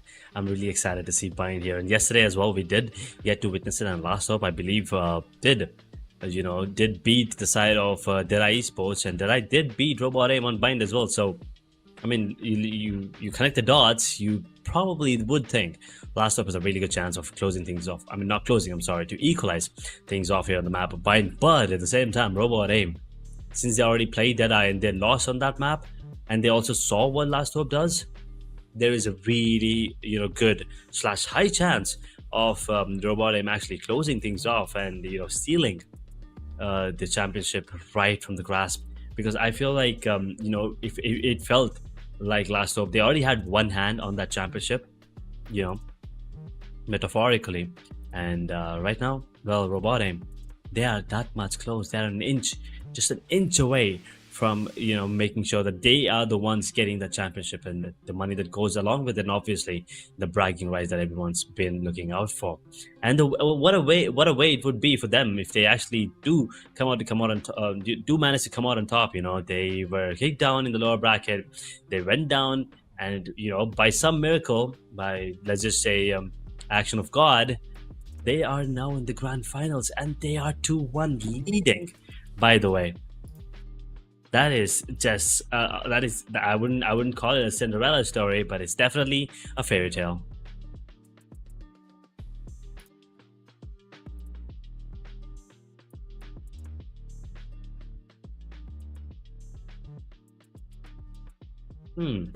Had a little bit of a freeze moment right there for my connection. It's just one of those things, I live pretty much across the planet from where, the tournament is actually taking place. So you got to forgive me when things freeze up on my end. But, all things considered, I am back. And of course, we are getting ready for the map of Bind. And yeah, I gotta mirror your excitement here, Edge. Bind is gonna be definitely very, very interesting to see and commentate over because, again, like you said, here we have a team, Robot Aim, who by all accounts in a regular tournament would have been down and out in 3rd place by now, but because of whether you want to count it as a miracle, divine intervention even, or just plain old luck, they are here fighting for top spot, and you can see it in the way they've played so far. They are not going to give in. They are not going to let this slip away. They know that they have to get this to the best of their ability, and that's exactly what they are going to do. They are here to fight. They are here to win, and that's exactly what is happening right now. 2-1 up for them, and I gotta say, they are definitely looking like a team, and a team that's pretty much fighting for that top spot, right? I mean, we said it before, 1 lakh INR is a lot of money at the end of the day, right? But it's also about the bragging rights. It's also about saying that, hey, we threw together this ragtag team. We are here. We just about made it to the lower bracket finals and still somehow made it to the upper bracket, to the grand finals, and we won. Imagine that's kind of an insane story to tell your friends in the future, right? So that's the kind of bragging rights we're talking about. That's the kind of fun we're talking about as well, because guess what, if they end up cementing themselves as a team to be feared, not just in Swiftplay but in future matches as well, then that's going to play to their strengths, right? Because what happens when say you and a bunch of friends make a team and then one of your matches is against a top tier team? There's that doubt, there's that paranoia, there is that creeping moment of it's like, are we really cut out for this, right? And should the side of Robot Aim actually manage to prove that happening for themselves as well, guess what? Any future teams who go up against them will be like, wait a minute, this is Robot Aim, they won the last grand finals. Oh, okay. So there is that as well. It is so much psychological back and forth that happens when it comes to esports. That's one of the best things about it at the end of the day, as we are just waiting for map number 4. But I gotta say, I am definitely very excited for it. Definitely, you know, it is not just winning and the bragging rights, it's that psychological warfare that they would be on top of course. They will also be engraving their legacy, you know, as, you know, the best team at the moment, and it's coming out the best teams out of these 128, of course. So the next time any of these teams, the rest 127, face off against the likes of Robot Aim, they will be scared that much more. But now it's time for the most beautiful map, the best map in Valorant, if you ask me. The amazing screen, you know, just scenic views of Bind. Here we go, ladies and gentlemen. Potentially the last mapper. Potentially, once again, we could go to a sunset, and what a way it could be. You know, I mean, the conventional type, the first to 13, the usual Valorant tournament, it ended on sunset as well. Now for this tournament to end on sunset as well, it would be poetic for sure. But at the same time, Robot Aim don't want it. Last Hope, they definitely have to go for that one. They can't really choose to end on Bind, of course. So now talking about the agent competition, we have Brimstone, Sky, Cypher, Raids, Clove now coming in once again. Now, pretty default, not basic. A pretty default competition now coming in from them. Robot Aim, on the other hand, they do have that inclusion of the double dealers. Yet again, they do not want the double controller here coming in. The Cypher, Yoru, Sky, Clove, and Jet. So I really like this combination of Yoru and Jet that is going to be coming in. Once again, 4 flashes in the mixture, and the Yoru flash as well is going to be very important and crucial at the same time. Now Jet, that operator, is going to be coming in play, is what I feel like. At least for that one round, maybe even 2 on the attacking half as well. So Robot Aim, I would say I'm leaning towards it, but this double controller, I really want to see what Last Hope have in store for us, because with double controller, right, with 2 smokers, there are a lot of fakes, a lot of plays that you can do. You could also just walk into these sites. You have 5 smokes. I mean, 5 smokes that you could deploy at the same time. Obviously, Zuggy, Clove, they will have their smoke regenerated. Both Hellboy and Juggy. So, Last Hope, let's see, you know, what kind of a game plan that they are focused on right now with this Brimstone. I'm not really sure what to expect. All right, Brimstone being brought into play here. Last Hope. We've seen this before as well. Bind certainly seems to be a map where Brimstone can be favored a little bit. The Cypher coming in from Xeon as well, of course, the agent most known for control, but of course is a sentinel at the end of the day. You've got ways to make space with, of course, the cage, and of course you've got the cameras coming in to get oversight over the entire map, or at least the part of the map that the cameras can see. So overall, just a good agent to have on hand, and at the same time you can get those tripwires to really mess up people. And of course, guess what, that ultimate neural theft is so very good, especially in a game mode like Swiftplay. So with all that said, folks, we're going to be going right into round number 1. Pistol rounds coming in, and we only have the one sheriff, that one being from LaFlame, playing on the Yoru. Here we have the tripwires coming in. We've got the smokes as well from the Jet, I do believe. DPY bringing in that particular piece of utility But here we go. We are just waiting and watching for the entry into battle. Potentially Xeon taking a bit of damage right now, has to fall back. Gotta be careful about where you peek, my friend, as we have DPY alongside LaFlame pushing up really close. Got the chef in hand. There we go. Beautiful shot from Shivam, who's gonna get that first kill. And that, once again, Last Hope losing the first body.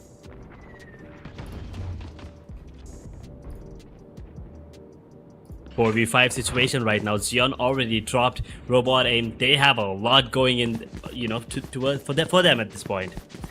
And in the meanwhile, Aman has already positioned himself towards B. Not exactly breached the site, but still holding on to his ground. And they're making their way towards B right now. The defenders, they understand that this is a play towards B as well. Build their TP at the last second, you never really know, as Yoru is still holding on. The flash is not going to be of any use, as the smoke is really, really good though coming in. But the defenders have already grouped up towards Hookah. Spike planted. Oh boy, this is not gonna be an easy round for the side of Robot Aim. Yes, they have the man advantage, but it's still not gonna be an easy one for sure, because they have to worry about CT as well. But guess what? There's no one coming into a CT. Everyone's coming in flank.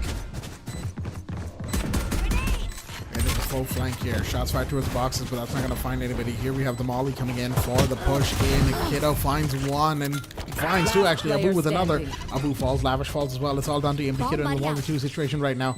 And we have shots about to be fired. He's trying to get something going, but no, Hellboy comes around, shuts him down, and that is going to be the side of Robot Aim taking their first round, as we had that great shot coming in from Hellboy, playing the Clove right there. They were able to get a good shot going, good overall positioning as well, and we have ourselves right now the first round for Robot Aim, continuing their streak from the previous map. 4 more rounds and they could actually be the ones coming out on top. Last hope. They need something going on. They need something to go in their favor. Robot Aim right now, 4 rounds is all that it would take for them to close things off here in this tournament and to, you know, have their legacy engraved, as I said. But right now the play is going to be slow. The play is going to be taking their time. They're not going to go in quick this time around.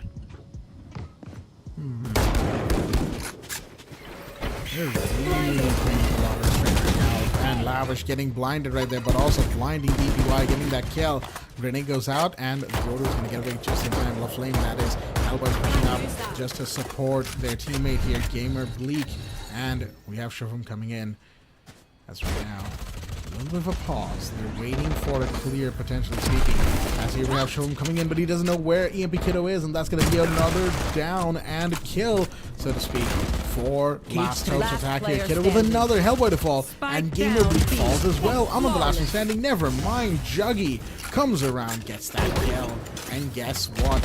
A flawless round goes the way of Last Hope, taking round 2 and putting themselves on the board. Another habit of Robot Aim that they actually need to get rid of is losing that anti-eco. Not exactly an anti-eco, but still losing the fight to a lower, you know, weapon. Lower weapons, they're just weaker weapons, I'm sorry. I wouldn't want to call them lower weapons. I don't want to be that discriminative now, do I? Anyway, EMP Kiddo, he already has that showstopper now coming into play. They have to be really cautious. And Abu, I really love this second controller, what he's doing here. He does have that Odin in the mixture as well, but at the same time, he is gonna be going in for the smoke pretty early into the round. You know, he's showing his presence on towards B, or towards A, I'm sorry. And then he is immediately repositioning himself and playing really, really safe. He's also making sure that he saves at least one smoke so that he can have that towards that retake situation while using Clove's smoke, because they do regenerate at the end of the day. And now Juggy, they're trying to make a play towards A. Showstopper will not be taking down anyone. The damage will not be dealt as well. A 4v4 situation, Xion and LaFlame both hit the ground, but the attacker is now making their way towards B, as Abu is the only line of defense there, and he will get the kill into Hellboy, opening one more head. A 3v4 situation, and the plant is going to be inevitable though.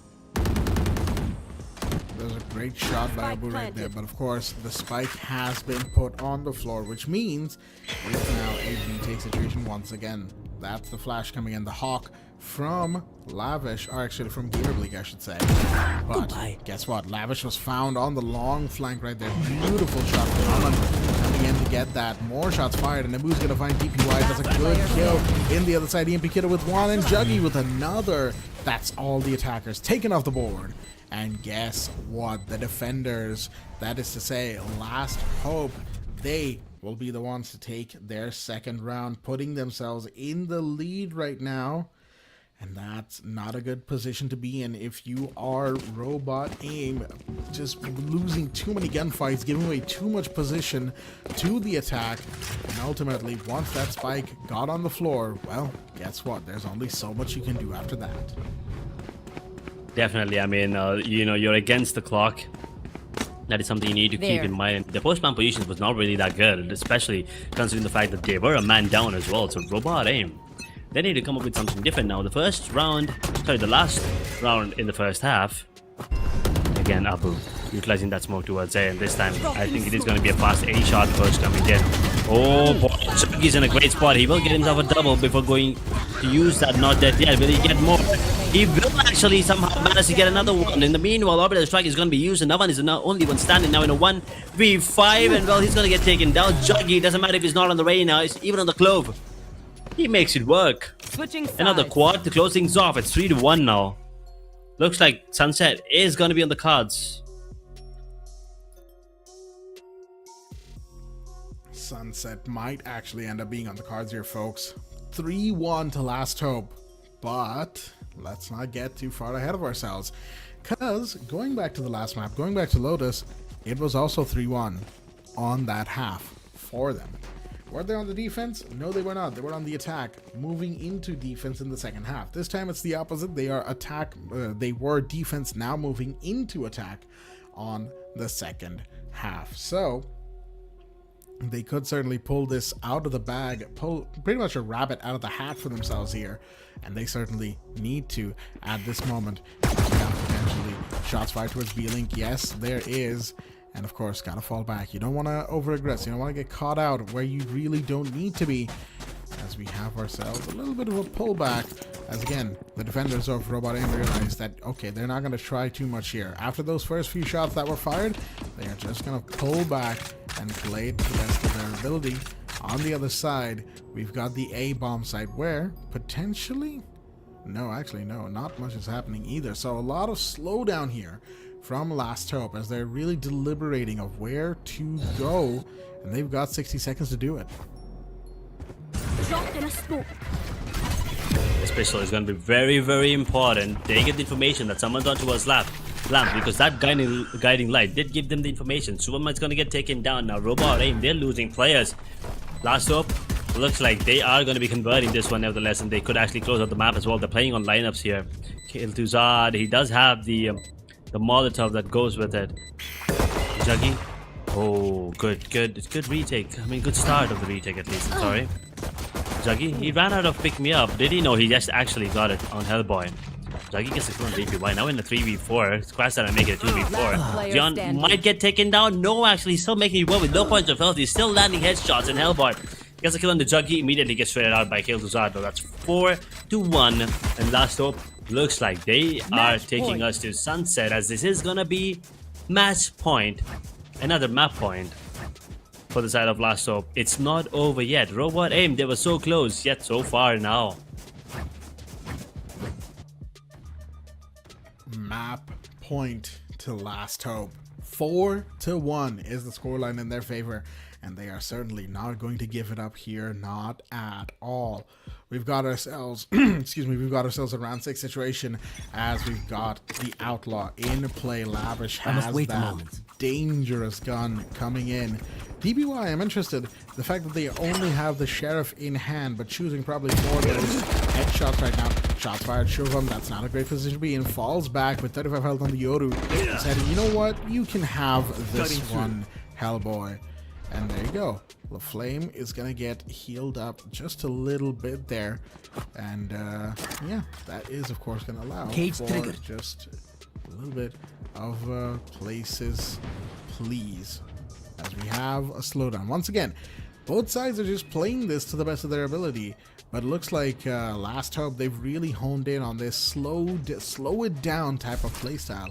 They're really taking their time. Here comes the Hawk coming in from the attacking sky, and there's the Fallen, but no, Omen comes around, finds Abu. That's a huge one down as well, as your Brimstone goes off the board. DPY finds Xeon as well.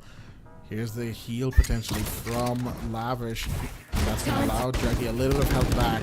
Here comes the Scout as well, but that's going to be shot 30 off. seconds left. No, it Scout hasn't been destroyed. shot off. It's going to find potentially the position of the Cypher. They're playing deep inside of the tunnels area. down, Shubham B. gets One one, enemy Juggy to remaining. fall, and now Lavish falls as well. Kiddo finds one, can find one more, and Robot Aim will manage to put their second round on board.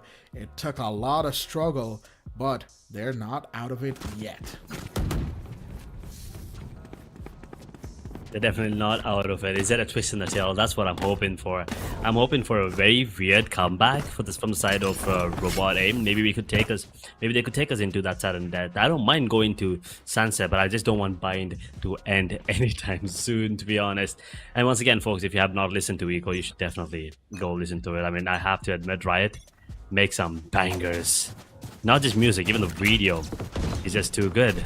But yes, another thing that's too good is a play coming in from Last Hope up until now. But let's see, Robot Aim, maybe they have something different in store for us this time around.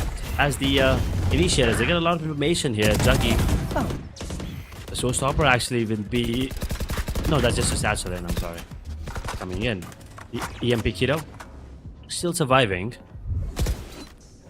A 4 versus 3 situation here.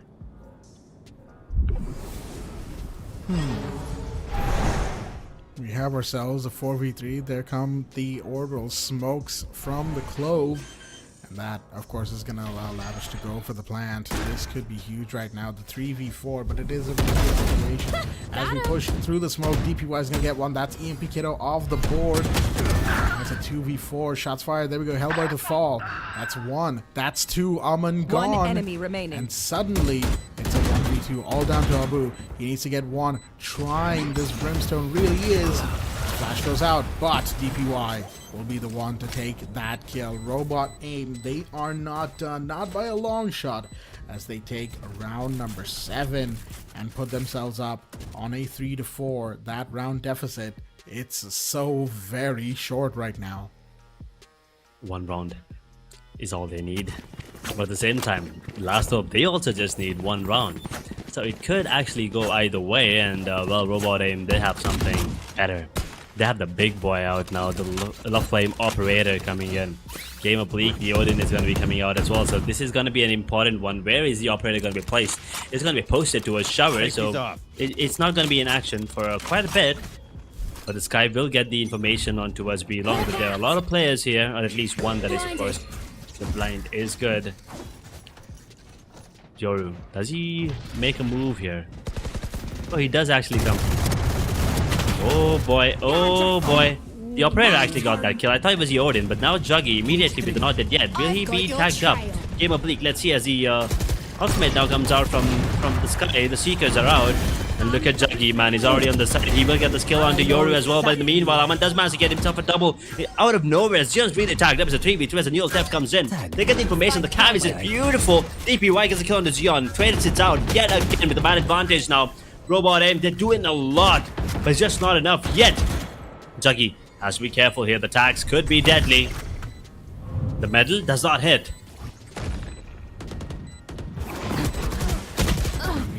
They gotta get this. Oh, dear me, DPY pushing it too aggressively. Aman gets the third. Aman gets the fourth, coming around the side. Beautifully done inside the Beast side. Despite the orbital strike, it won't matter.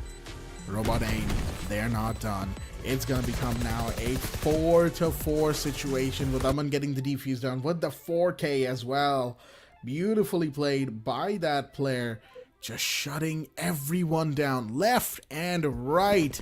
and that neural theft as well, just so important in that last moment, giving themselves not only the intel but the position of every single player. That's exactly why Omen was able to get away with that, right? DPY, we might, take a second to criticize why the Jet decided to push in that aggressively with the dash, but that also was, at the end of the day, a blessing in disguise, because guess what? That gave them the call out that, hey, this is where these players are, and Aman comes around with the fresh call out, with the fresh info, getting the kill. So that, again, coordination, communication, robot aim, bringing it back as we now have the final possible round of Swiftplay between these two teams.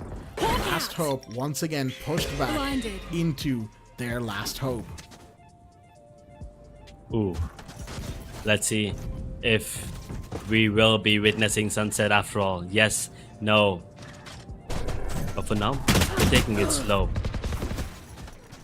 The Trailblazer immediately taken down. Game Oblique opens things up yet again. Juggy gets taken down, but they don't have to worry. They do have a second controller to work with.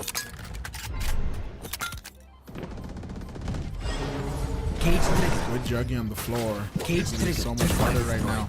Aman triggers the cage. He's got himself a lot of cover to work with here. Shots fired. He's been flashed, but he's got to just fall back, and he does exactly that. Once again, it looks like a confirmed towards the B site here from Last Hope, but they're pushing this corner. Look at that. 3 people going on towards that side. DPY manages to get 2. Abu takes him down. Aman falls as well. We have the scout coming in, and the Odin is got to fire off, and Gamer will hold down that corridor against all odds. It's a 2v3 situation. The flash comes in. They're going to try and find one. They do. No way, man. Hellboy gets Xeon on the other side. Beautifully played by Robot Aim as they bring it back in emphatic fashion. Because guess what, folks? Once again, they were 1-4 down, and they win 5-4. They win 3-1. They are your victors. Robot Aim will be the ones to win the Lenovo and Intel presents India's top gamer fishing Mythpat Valorant Swiftplay tournament. That is just ridiculous. I don't believe this. I can't believe this.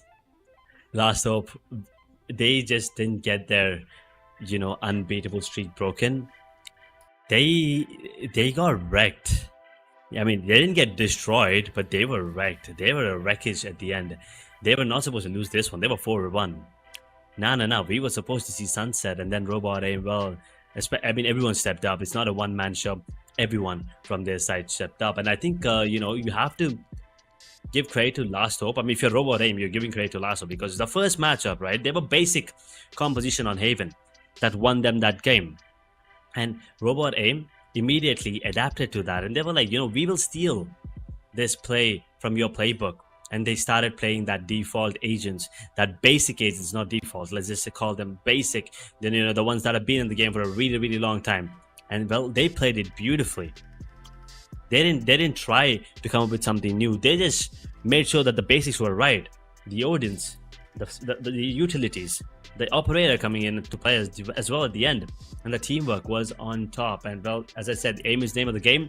The aim was definitely there from their side. And Robot Aim, they closed it out 3-1. And as I said, we definitely get to see Bind. We did get to see Bind. Unfortunately, no sunset. And Last Hope, oh my god, do I feel bad for them. Yeah, at the end of the day, you gotta give credit where credit is due. Last Hope definitely gave it their all. Once again, a 4-1. They were, 3-1 in the previous map as well when they started losing rounds. And they were 4-2 actually, and I'm looking back at it right now. So it really is just a case of Last Hope getting to that map point, and then I don't know what happened to them.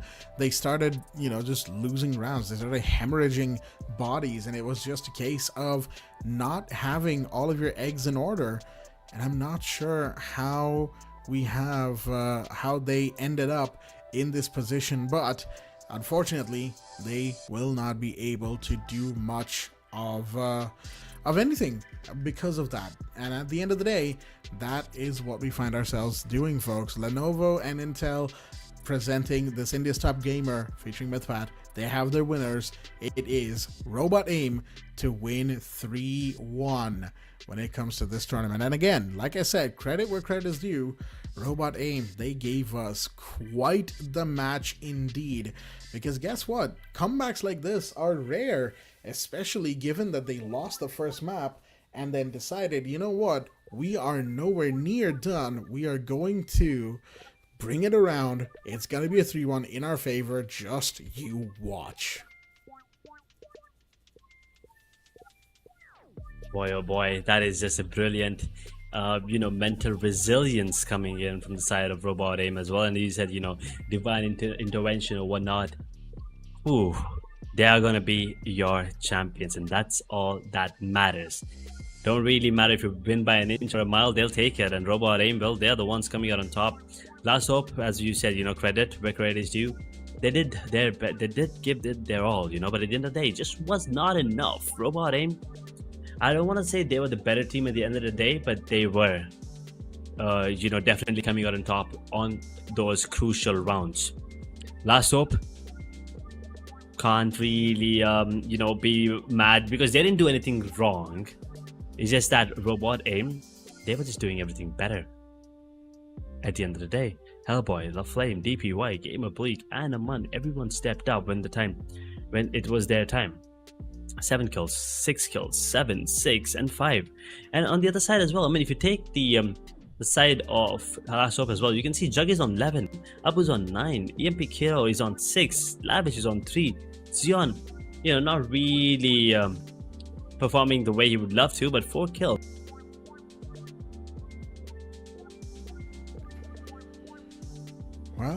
Well, we have ourselves what a head-to-head between these two teams. Spectacular all around, really. Like, you can see Last Hope being a little bit more top-heavy because of Juggy going double digits, 11 and 8, and 9 and 5 to Abu, 6 and 6 to EMP Kiddo.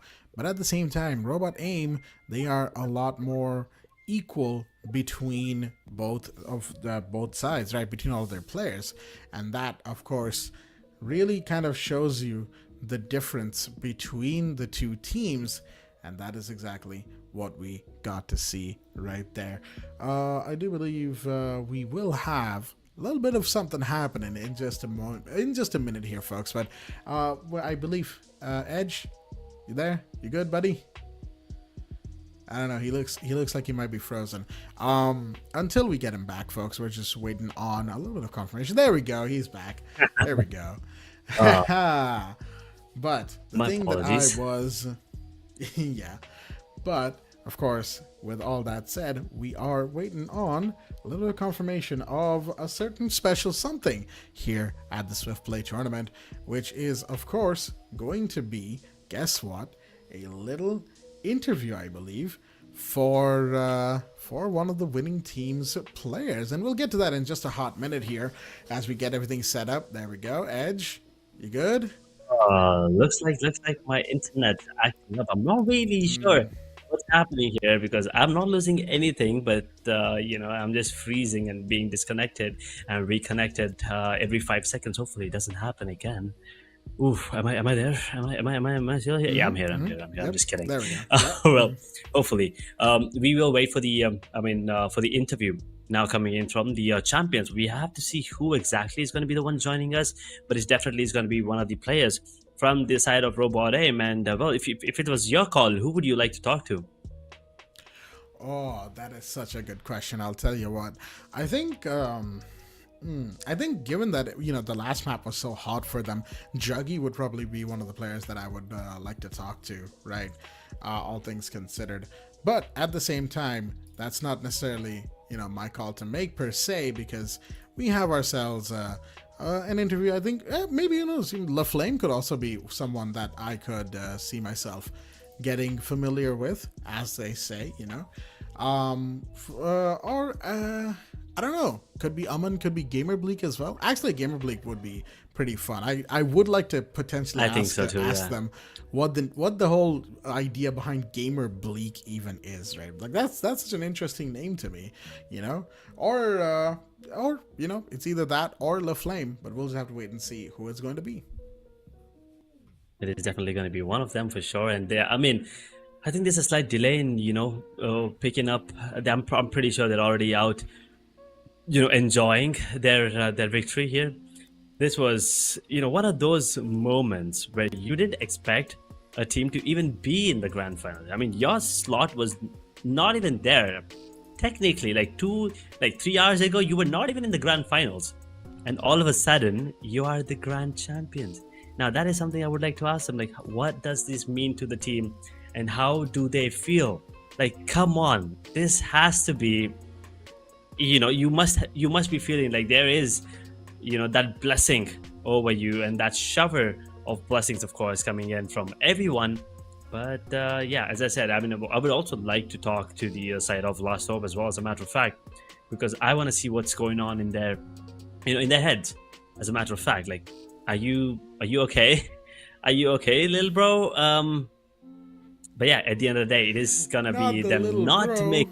I mean, yeah, we see Gecko. We see Gecko. That's just a reference to Gecko. But yes, we could potentially be talking to Game of Bleak. I believe is going to be the one coming up. But let's see. Let's see. I mean, I already have a couple of questions in head, of course. But once again, congratulations to them. And what a game, right? I mean, we did not get to see map number 5, but I'm pretty sure. I mean, I was not. I'm pretty sure you are not, and I'm pretty sure the audience is not disappointed as well. Yeah, no, I can't say that I would be disappointed with this particular matchup because there's no reason to be. Both teams gave it their all. They gave it every single ounce of blood, sweat, and tears that they could possibly get. I know that's a little bit hyperbolic, but you get what I mean, right? They gave it their all, and they will walk away very satisfied, I do believe so, with their results here today. And if that is the case, if that ends up being the the takeaway from it, then that is amazing, because that's exactly what it should be. The takeaway here should be that they won a beautiful game of Valorant played between two teams that were very, at the end of the day, evenly matched, as it turns out, right? Because I don't think any of us would have expected the kind of closeness that this game ended up having, and that is the biggest switch up at the end of the day. Should something have changed between the two of them? Maybe, maybe not, who knows? Maybe this was supposed to be the grand finals destined to be, and Deadeye Esports dropping out gave us a better game than we were originally going to see. Because again, going back to a more concrete head-to-head, Deadeye Esports did actually end up losing 2-0 to Last Hope in the BO3 that they did fight in the upper bracket finals, or semifinal 1 if that is what you want to call it. Point notwithstanding, they fought very recently, and Deadeye Esports, well, they could not get that Deadeye, right? They were completely shut down, left, right, and center, and they won against, Robot Aim, yes. However, we see now that chain scaling like that didn't really work out. The power scaling, and the power scaling community loves to call it chain scaling, because the chain of events is what you're power scaling off of, right? And that's what we were doing as well. Robot Aim lost to Deadeye, who lost to Last Hope. So therefore, Robot Aim might lose to Last Hope. That's what a lot of people were probably thinking. But guess what? The exact opposite happened. And not only that, not only was it a close game, yes, but we didn't even go to map 5. Sunset didn't even come up in the it came up in the conversation, I won't lie, but it didn't come up in the actual played map. So all things considered, would I say I'm disappointed? The only disappointment was that there wasn't more of this game. That's where I'll leave it. Definitely. I mean, we will have to wait, of course. And as we were talking, Deadeye not showing up. I think if you any of you guys want to make sure that you don't have any issues and you are, you could join in the game from anywhere, I think you guys should check out the new Legion Pro 7i. I mean, you could see it right there, I believe. Yeah, right there.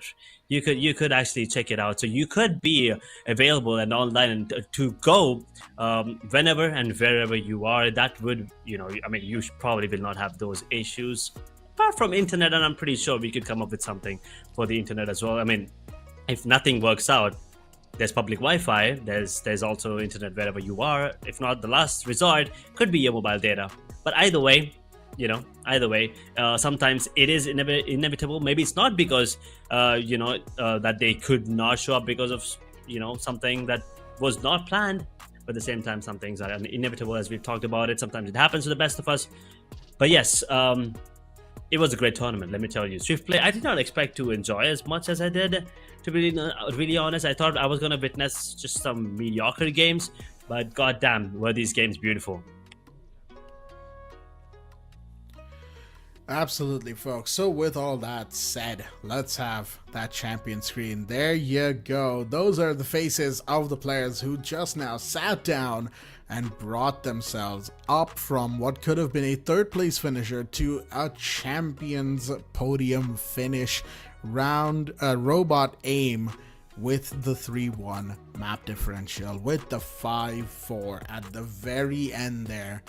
And you gotta give it up for them. You gotta give credit where credit is due. It is absolutely amazing to see as these 5 have completely turned it around for themselves. But with that said, folks, we've been teasing this for a little while now, and let's get into it. The interview with one of the members of the winning team. Let's get into it. Oh, hello. Well, Love Flame, hello there. First things first, am I audible? Yeah, you are audible. Okay, wonderful. First things first, as I said again, congratulations on a historic victory, of course. You know, after an incredible run, you faced a tough grand finals, right? How does it feel to be crowned the champions? Yeah, it feels unreal, to be honest. Like we ended third, and out of nowhere I get a text from the admins that you have a chance. So I just called my team, and they were all asleep, half asleep, and I called them. I was like, come on, this is the time. And just like that, we played. And yeah, exactly. I mean, 3 hours ago, you were not even in the picture. You know, you were third. And then as soon as that Esports, you know, they backed out. You had the opportunity to, you know, make it to the grand finals, and you seized it from there. What was the mental game plan that came in, you know, the way that you guys focused into this one? Because as I remember, you were down the first, you were up first game, but then you were down the second one as well. After the equalizer, what was the mindset?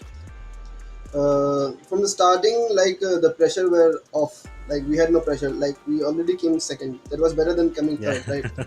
So the pressure was off. True. And we are a new team. It's been just like 2 weeks maybe. So as an IGN, the pressure was completely off. So I just kept calling in my natural way, naturally toned, and everything went smooth, just like that. I mean, looking back at the entire tournament, what was the most significant challenge your team had to, you know, overcome on your path to the championship? It was like there were so many tournaments going on, so it was like kind of hard to like be there for the tournament. Every one of the teams would like just forfeit because no one would show up. So we were lucky that our players didn't have any of those issues.